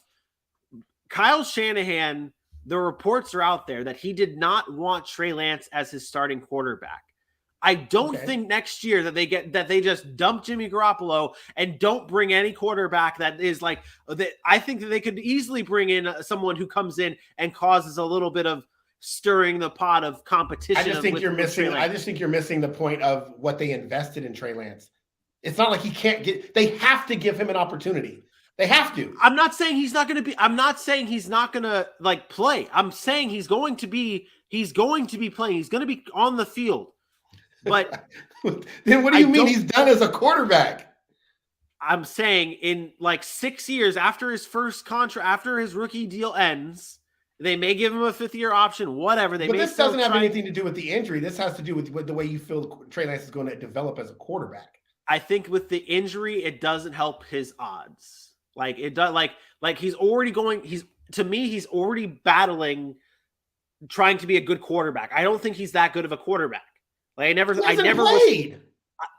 even coming into the draft, you know my thoughts on Trey Lance. So now he has that coming into it, and I don't think that he's going to be able to so there's him overcoming the fact that he has to get used to the NFL and become an NFL quarterback. And now he has to overcome an injury where we've talked about it before. These guys that rely on their legs and their feet so much, it's going to take some time of trusting that foot. I don't know if he ends up doing that. I first of all, I think you're way down on Trey Lance, and I don't know that there's an actual reason, but I get it. You talk about like the mindset of people and what they have to overcome in the mental side of things. This man has overcome not being a quarterback, a small school, the number 3 overall pick. He's already overcome so much. So to me, when I look at, hey, is this guy going to be able to come back from an injury in today's medicine? Yeah, absolutely.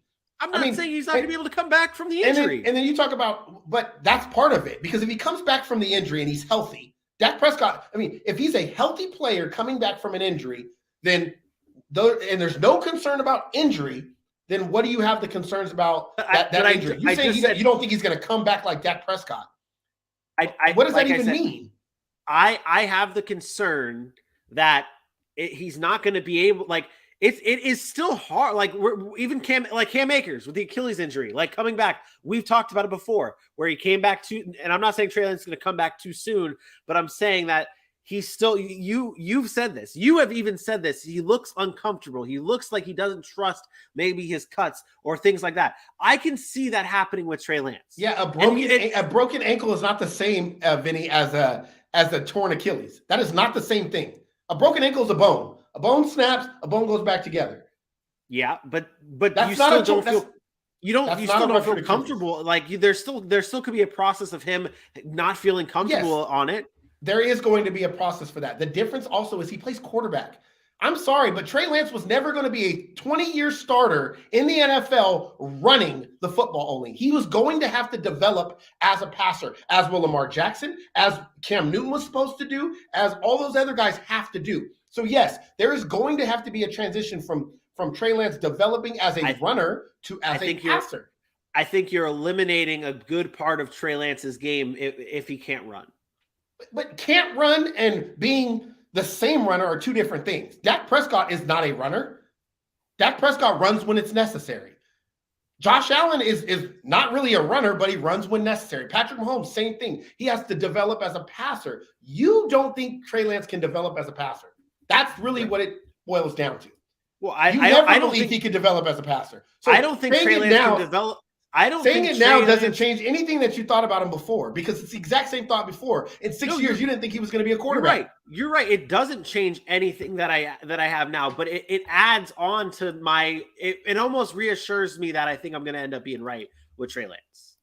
How? It's the same exact situation as last year. He's not the starter this year. He'll come in next year. He'll be the starter. He'll have to prove himself. I just don't like to write somebody off because of injury. I have a problem. It's not. And again, you're not hearing what I'm saying. I'm not just writing him off because I'm not just don't bring up the injury then, because you've already written him off. I wrote him off before the injury. The injury just doesn't help.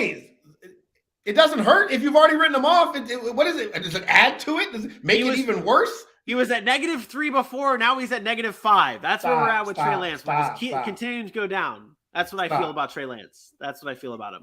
It's easy for people to pile on a guy who was like this, who had upside but not proven when something like this happens. That's all I'm saying. It's really easy for people to pile on. It would be the same thing as if Malik Willis got hurt. And then everybody's like, see, told you Malik Willis ain't going to be nothing, blah, blah, blah, blah, blah, because he got hurt. Like, how many people thought Malik Willis was going to do something? Like, be a big to do that. Those have always been your feelings about Trey Lance. That's all I'm saying. It's like saying those again. Okay, like you never believed in him before. It's fair. It's fair. Let's put a bow on this game here and talk some We haven't Seahawks. even talked about the game.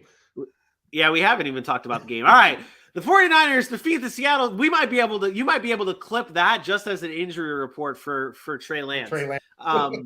So let's jump into this game then. The San Francisco 49ers defeat the Seattle Seahawks 27-17. Trey Lance leaves this game with a season-ending ankle injury, a potential season-ending ankle injury. We have not gotten an official word that, but it's looking. He said they said he's out for the year.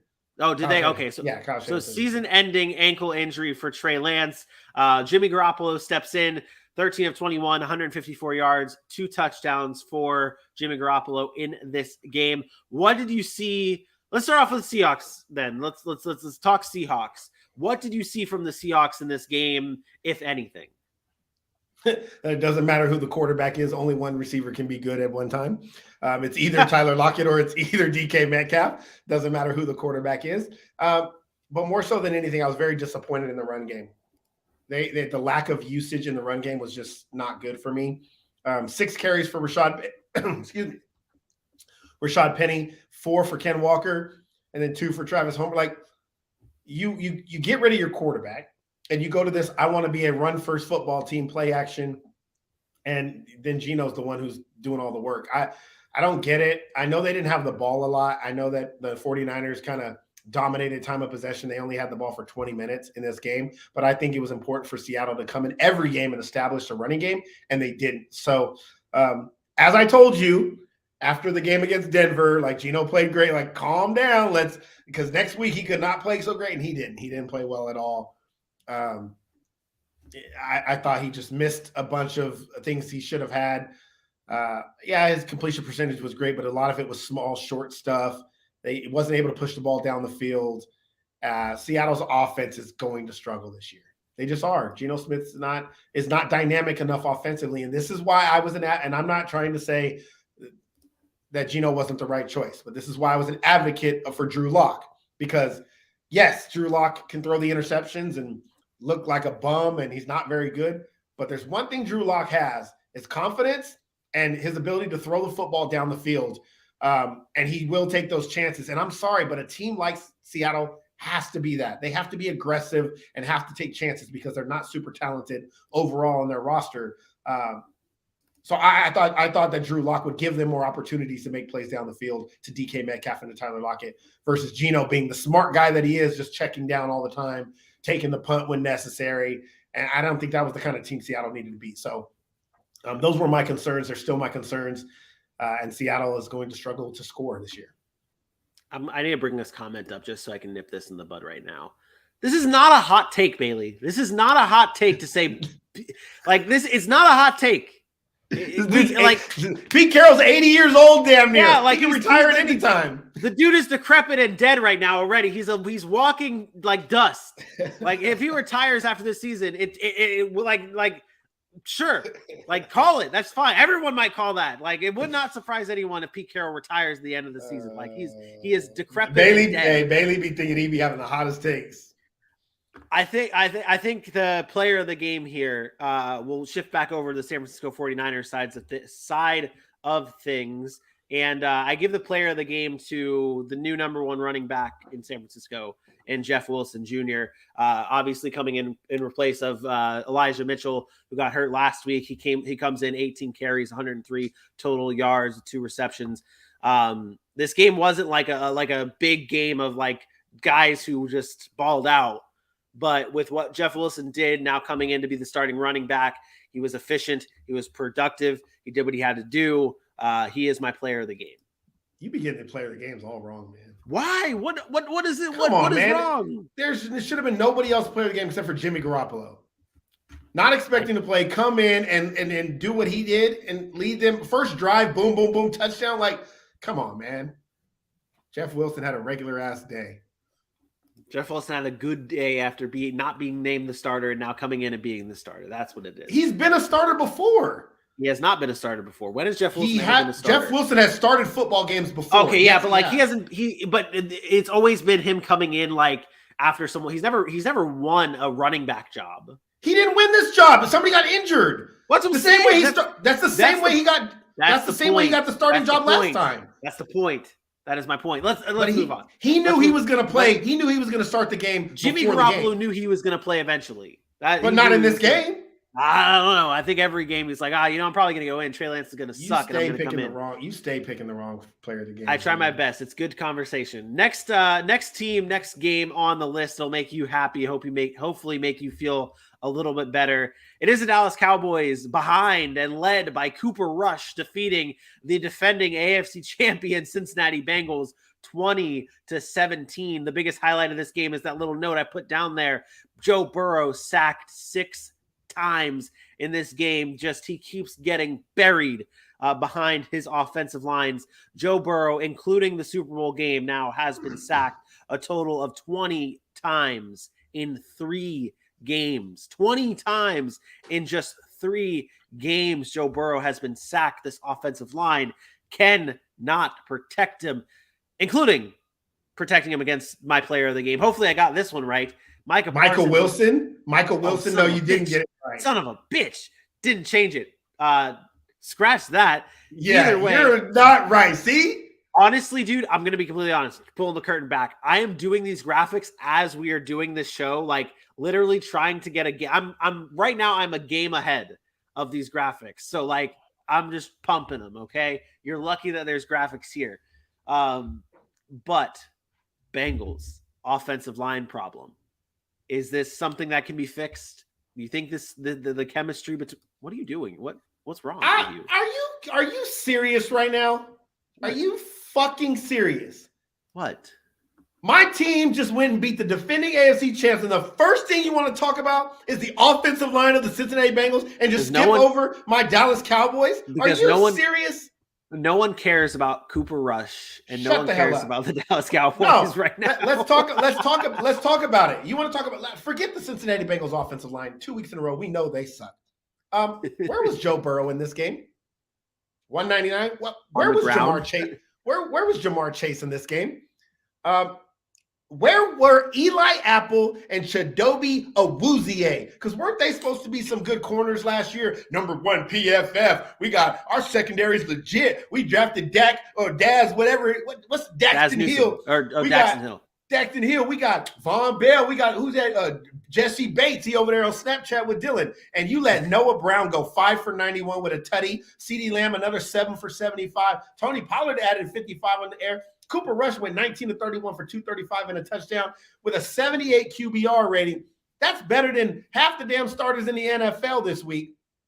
But where's that secondary at? Where's that great defense at? Where's that offensive line that's going to protect Joe Burrow? Where's Jamar Chase? Jamar Chase was talking shit about Trayvon Diggs. Oh, he's an athlete, but he doesn't really have technique. What were your numbers against Trayvon Diggs yesterday? I believe it was 2 catches against Trayvon Diggs yesterday. Where were you guys at? Where was this at? Where are the Bengals fans? I'm looking all off season. I said it. I said, Bengals fans, don't suck this year. Don't be the 1-year wonder because I'm coming at your next. And the first thing you do, you lose to a shitty-ass Pittsburgh Steelers team that we didn't have high hopes for this year with Mitchell Trubisky at quarterback. And then the very next week, you go to Dallas, and now it's not Dak Prescott. No, it's not Ezekiel Elliott. It's fucking Cooper Rush and Noah Brown, and you can't beat them? I'm sorry, Bengals fans. Derek Oliver, he knows who I'm talking about. You, especially you. This is what I'm talking about. You're the Bengals, man. You're the Bengals. There's a reason why you have zero in Super Bowl. There's a reason why you guys haven't been relevant for years. All those first-round exits with Andy Dalton. Ain't been to the Super Bowl since you'd seen Joe Montana and then back in the 80s. And then Joe Burrow makes it, and then you choke against the Rams. Why? Because your offensive line sucks. Because this guy right here, he can't cover nobody, and Cooper Kupp eats him alive. And then next thing you know, Noah Brown's eating him alive. The Cincinnati Bengals fans, I don't want to hear you, but I want to hear what you have to say. Please come into my YouTube comments and keep that same damn energy that y'all had in the offseason. Where are you guys at now? Because I can't find you. It seems like every time we write about something, I can't find them. Can't find Bengals fans. Can't find Titans fans. And so far this season, I can't find Raider fans anymore because they're all disappeared. They're all gone. We do game previews and they're all in there. They're talking shit. They're coming at me. Oh, you're stupid. You don't know football. Blah, blah, blah, blah, blah. But the minute the game's over, we can't find you. I'm right here every day. I ain't going nowhere. You can come at me anytime you want. But where are you at? Where are you at? Right now, I'll tell you where you at. You 0-2.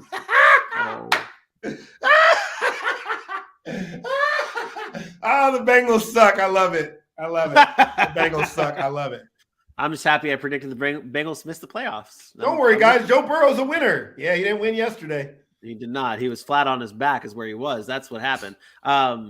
But so to answer, did that give you enough time to make the graphic? Oh, the graphic's already done. Well, the graphic, cool.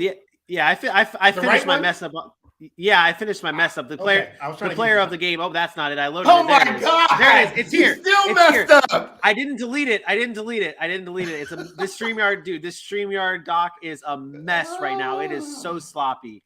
But my player of the game on the Cowboys, to continue and talking about the Cowboys, Micah Parsons. Maybe I got this one right. He is my player of the game because, again, 4 tackles, 2 sacks, 5 QB hits. He was causing problems for the Bengals offensive line. And even if he wasn't causing problems, he was getting triple covered and double covered and or double teamed and triple teamed, allowing for guys like what were the other names of the players that from the Cowboys that got sacks? I can't even remember their names because I've never heard of them in my life. I thought they were Madden. Leighton Vander Esch, you've heard of. He got a sack. No, okay, no, but I'm talking about guys like Dante Fowler got 1. Dorrance Armstrong got 2. Yeah, that's who I'm talking about. I'm talking about Dorrance Armstrong. I've never heard of Dorrance Armstrong before until this game. You don't know football, but okay. Well, no, it's because I don't know the Cowboys that well, and I don't know the. He's an interior defensive lineman. They usually don't get sacks like that, but with so much attention on DeMarcus Lawrence and Micah Parsons, that's what you get.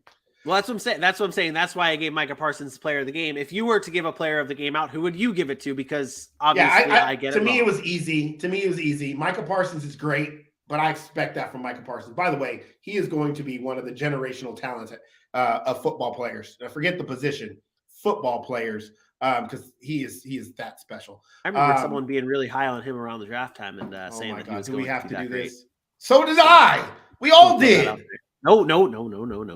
Don't make I'm no. All right, you know what? I will go to last year's draft coverage and I'm going to show you. We will do this off the air. Please do. But I would have picked Cooper Rush. You would have picked, yeah. Yeah, to step into it and not make any mistakes. I think that was the biggest thing for them. Tony Pollard was close. Tony Pollard played really well in this game. I was excited for that. I was excited that they gave Zeke more carries. He wasn't as effective in this game as he was in the last game, but let's be honest, we knew Cincinnati's Bengals rush defense was going to be tough. It took us 27 carries to get 100 yards, but it was still 4 yards to carry overall. I thought they committed to the run. They ran 27 times. That's what they need to do. It was almost 50-50 in this game, run pass. That's what they need to do with Dak Prescott. Dak can be more efficient than Cooper Rush. He can still throw for 300 yards, only throwing the ball 30 times. That's the difference, but you have to commit to the running game, and they did that in this game, and I thought that was the difference. But Cooper Rush, to step in there and play the way he did, I thought was impressive. That would have been my player of the game against a team like Cincinnati. But, but Bengals fans, all I care about is you. Where are you at, man? I'm waiting right here. Ain't going nowhere. You at?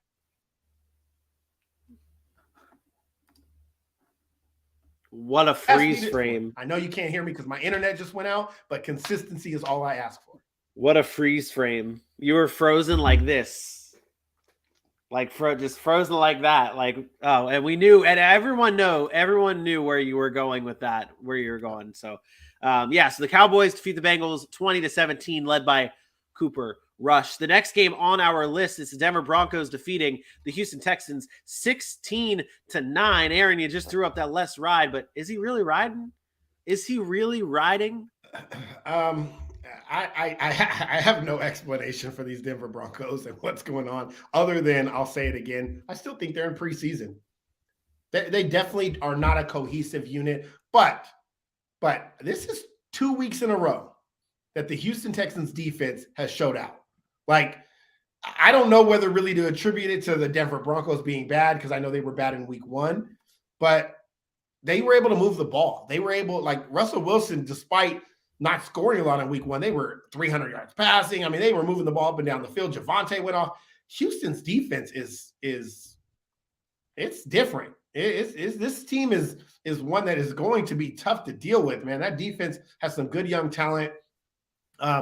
And just a side note here, and I don't really know because I didn't watch much of this game, but I got to say this. Why are coaches so damn hard-headed? Why do coaches do this? How? And this is not the Denver's head coach, because I don't even want to talk about what his issue is. I tried telling y'all last week I tried talking to you guys about him last week. Well, Nathaniel Hackett has obviously some time management issues because he's learning as a head coach, and I can tell there's things that he's not doing that he should be doing. But aside from that, last week the Houston Texans gave the ball to Rex Burkhead, I don't know, 12, 13 times, threw to him 8 times. And this week, Rex Burkhead did not run the ball 1 time. Not just less than, not 1 time. In what world does 1 week you're like, man, this guy's our go-to guy. Yeah, we're getting him the ball. Next week he just doesn't exist. In what world does that happen? I don't get it. And I'm not saying he should have touched the ball. I just don't understand the thought process on why week 1, you're way up here on him. He was effective. He produced week 1. And then week 2, he's not even on the field. Like, I don't get it. And I love that Dameon Pierce touched the ball 15 times. I was worried he'd be inefficient with it. But, again, 4.5 yards a carry. He did what I expected him to do. He's not going to get a lot of work out of the backfield. He falls in the end zone, and it's a good day for Dameon Pierce. That's what you expect from him. So I was okay with that, but I don't get the discrepancy on what's going on. I really don't. This was a tight ball game, and they only ran the ball 15 times. I don't get that. Why is Davis Mills throwing the ball 40 times?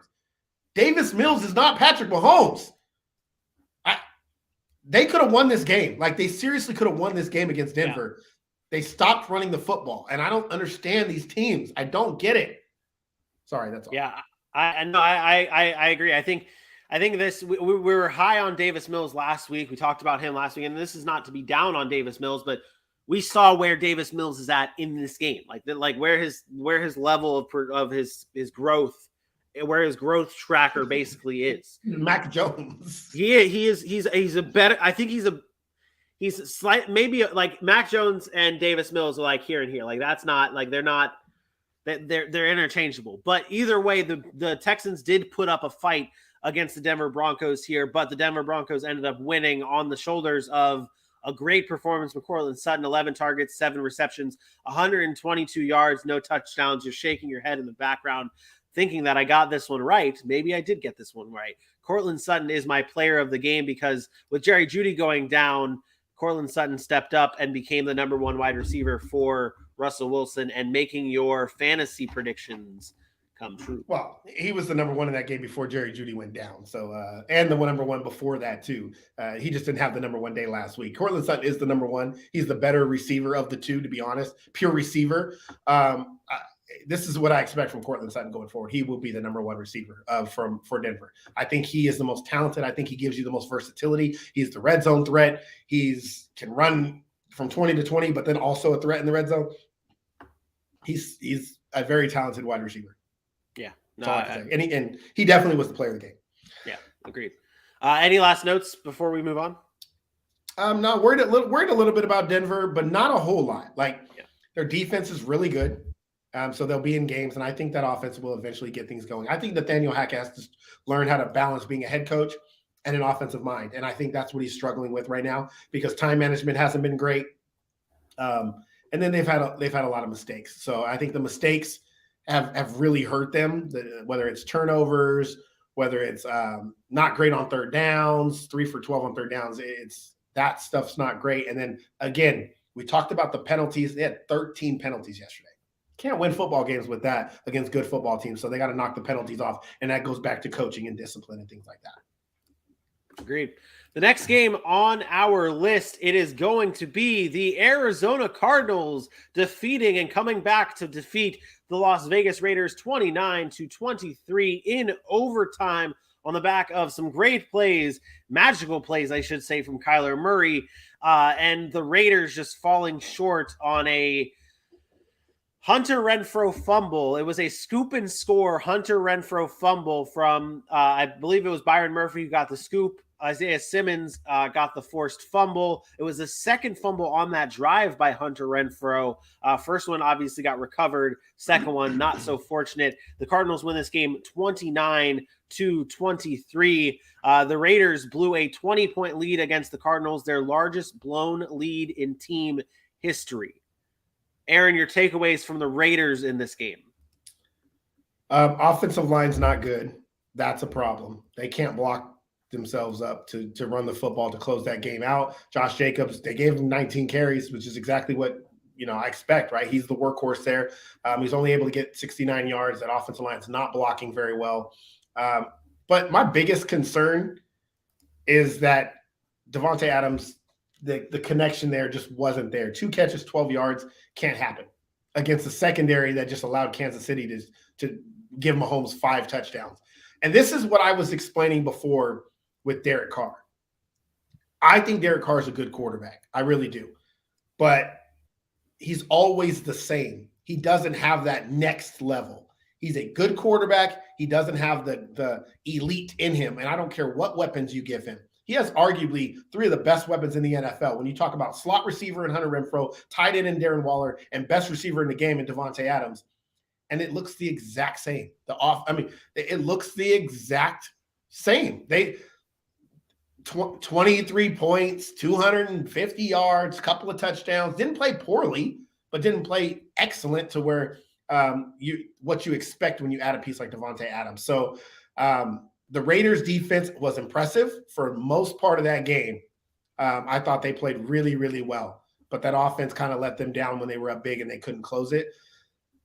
And then I know you'll ask about the Cardinals, but this is what happens when you have a special player. The difference between a Derek Carr and a Kyler Murray was yesterday. Kyler Murray can do that, can win you a game. Kyler Murray can go and win you a football game by himself. And I'm not saying nobody helped, but Kyler Murray won that game yesterday based on everything he did.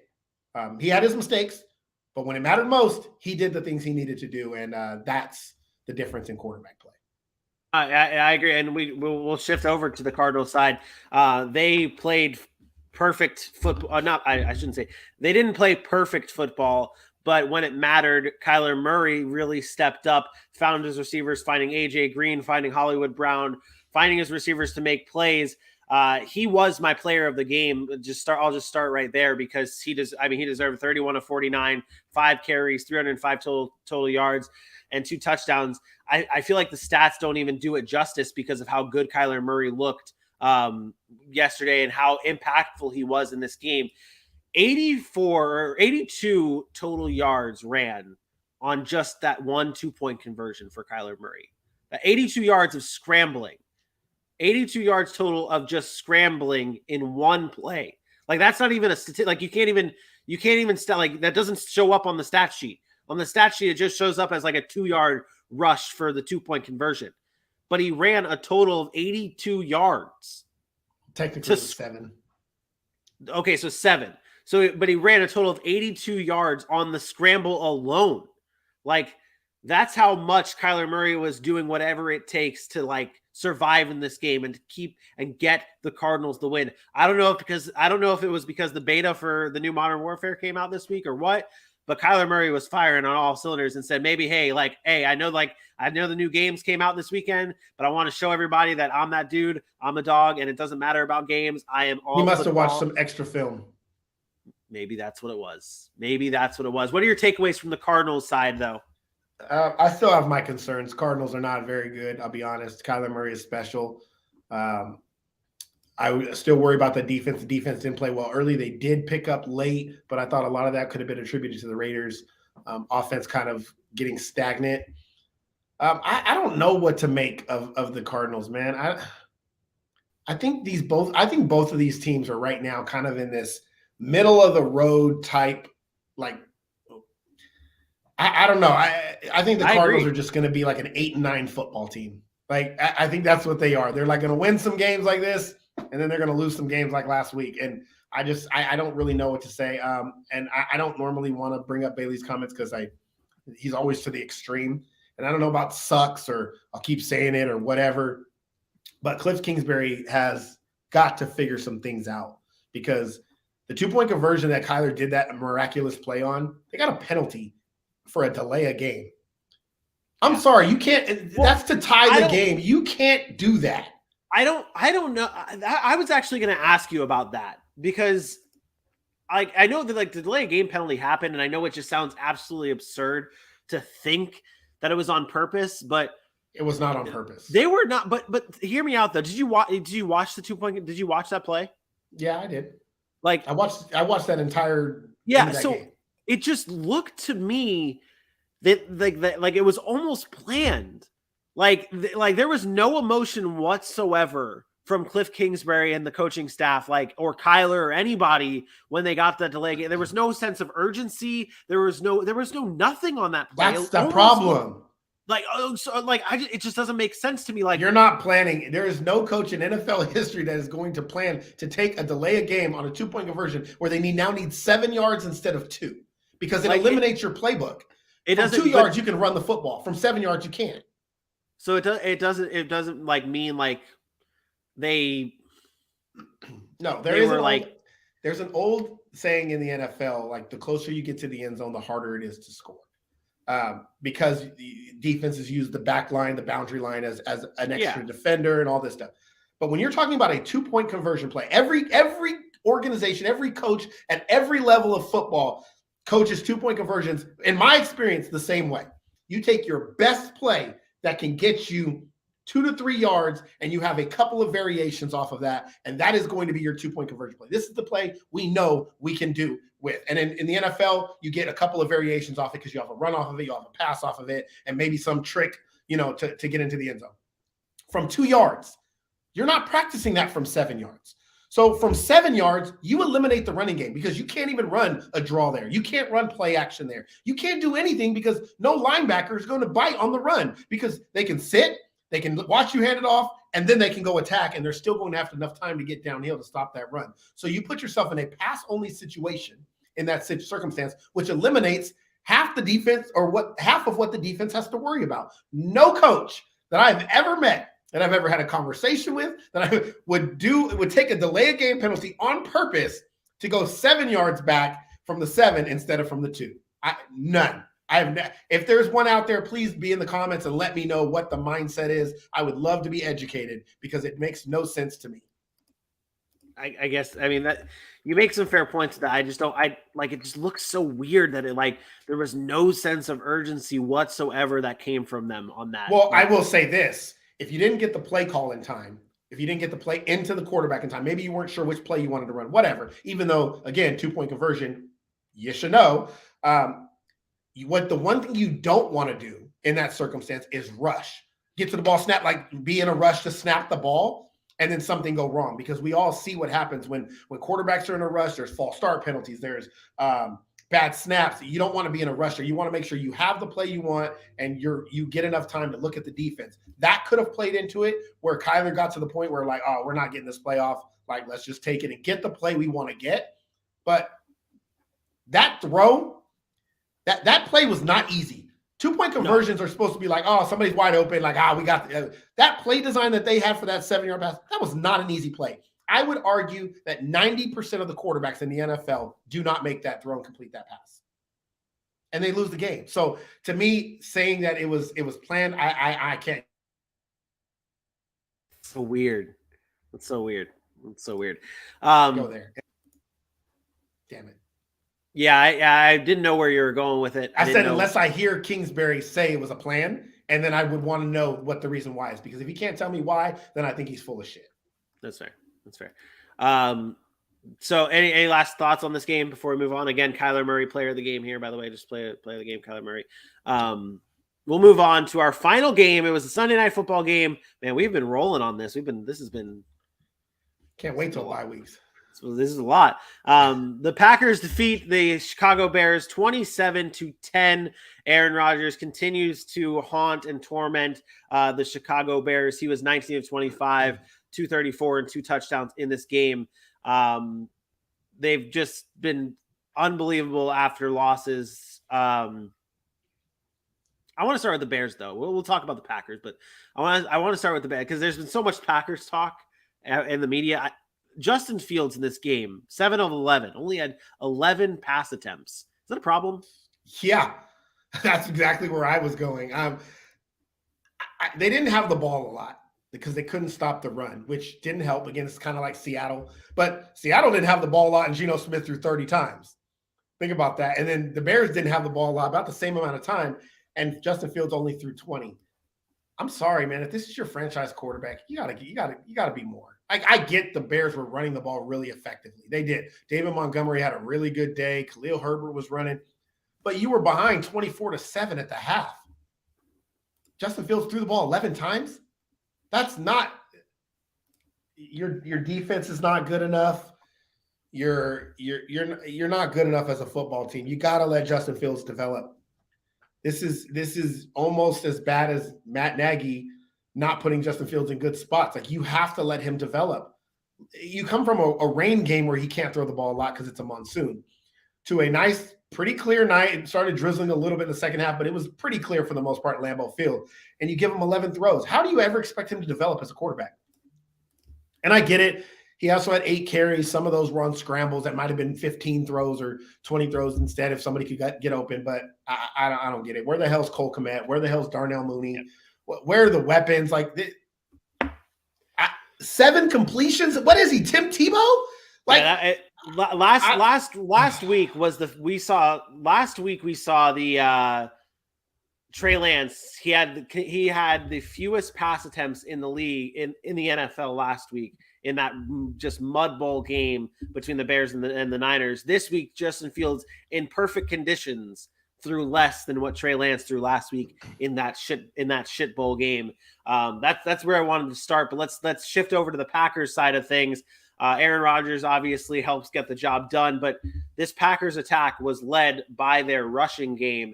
And you're going to make fun of me. You can laugh at me. You can shit on me all you want, but I'm going to say it right now.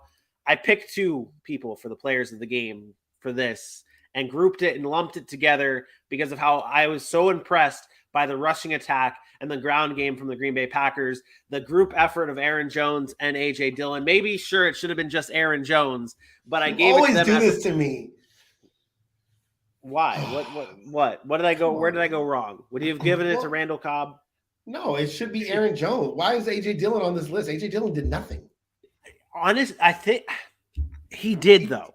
He did 18 for 60. He averaged 3 yards a carry. Maybe he did nothing. Maybe not in just the straight up rushing game, but one of those Aaron Jones touchdowns doesn't even happen if it isn't for A.J. Dillon. Like, it's amazing to see what this running back, like, we talk about how like the running back position is almost like a dying breed in the NFL, where like we just move on, we just move on. This group here in Green Bay is putting a whole new meaning to like running back by committee. Like this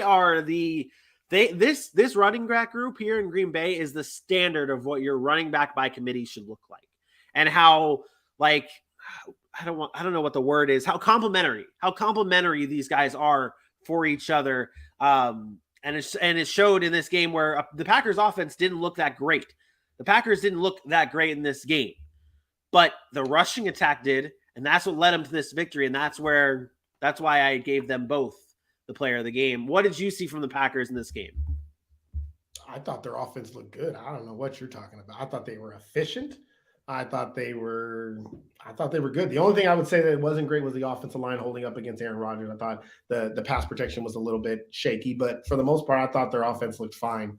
But it's pretty much what I thought is it's going to have to go through Aaron Jones. And if this offense wants to be anything Aaron Jones, it's going to have to be a factor. I don't care what A.J. Dillon does. A.J. Dillon had a great week last week, and you see the result. It doesn't matter. A.J. Dillon's great, and you're right. They complement each other really well, the physical and the explosiveness. But A.J. Dillon by himself does not matter. Aaron Jones is the pivotal piece to this offense without Devontae Adams there. If he goes, Green Bay will go. If he does not go, Green Bay will not go. I honestly believe that. Look at the receiver numbers. Like, the receiver numbers were nothing special. Sammy had 3 for 93, had that long play. That was nice. Nobody else had more than 38 yards receiving, and that was Aaron Jones. Like, Aaron Jones is, because he is the versatile one that can do it out of the backfield, running and passing, or rushing and receiving. I think it's very clear that Aaron Jones is the engine right now to this Green Bay Packers offense. Their defense played much better than it did a week ago. That was nice to see, but I think Green Bay right now is, and I think Aaron Rodgers knows this.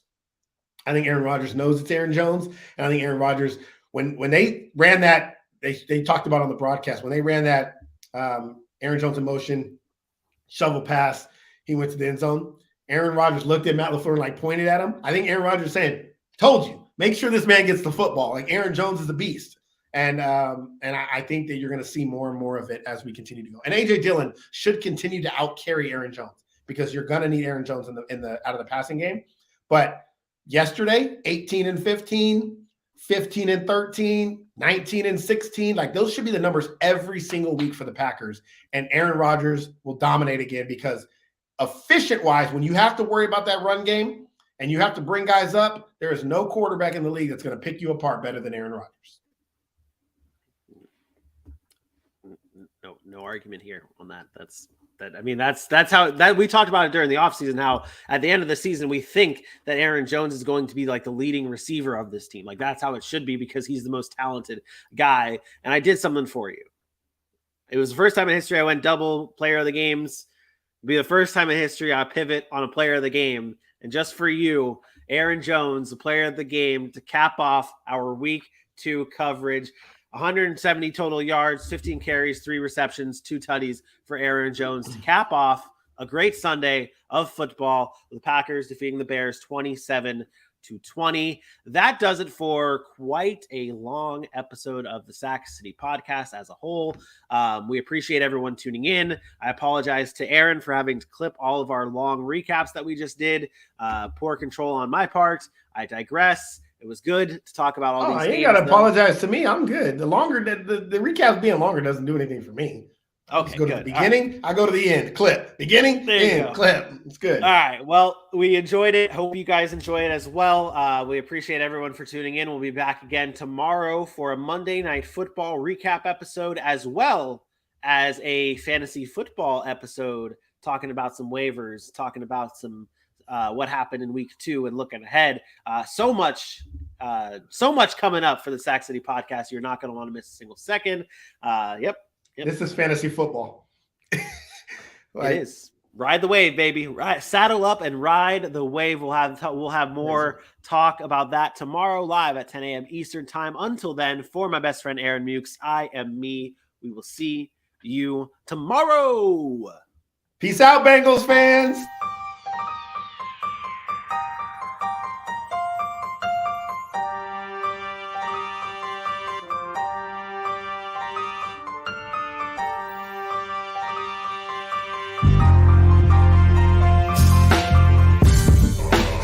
We know we are a much better team.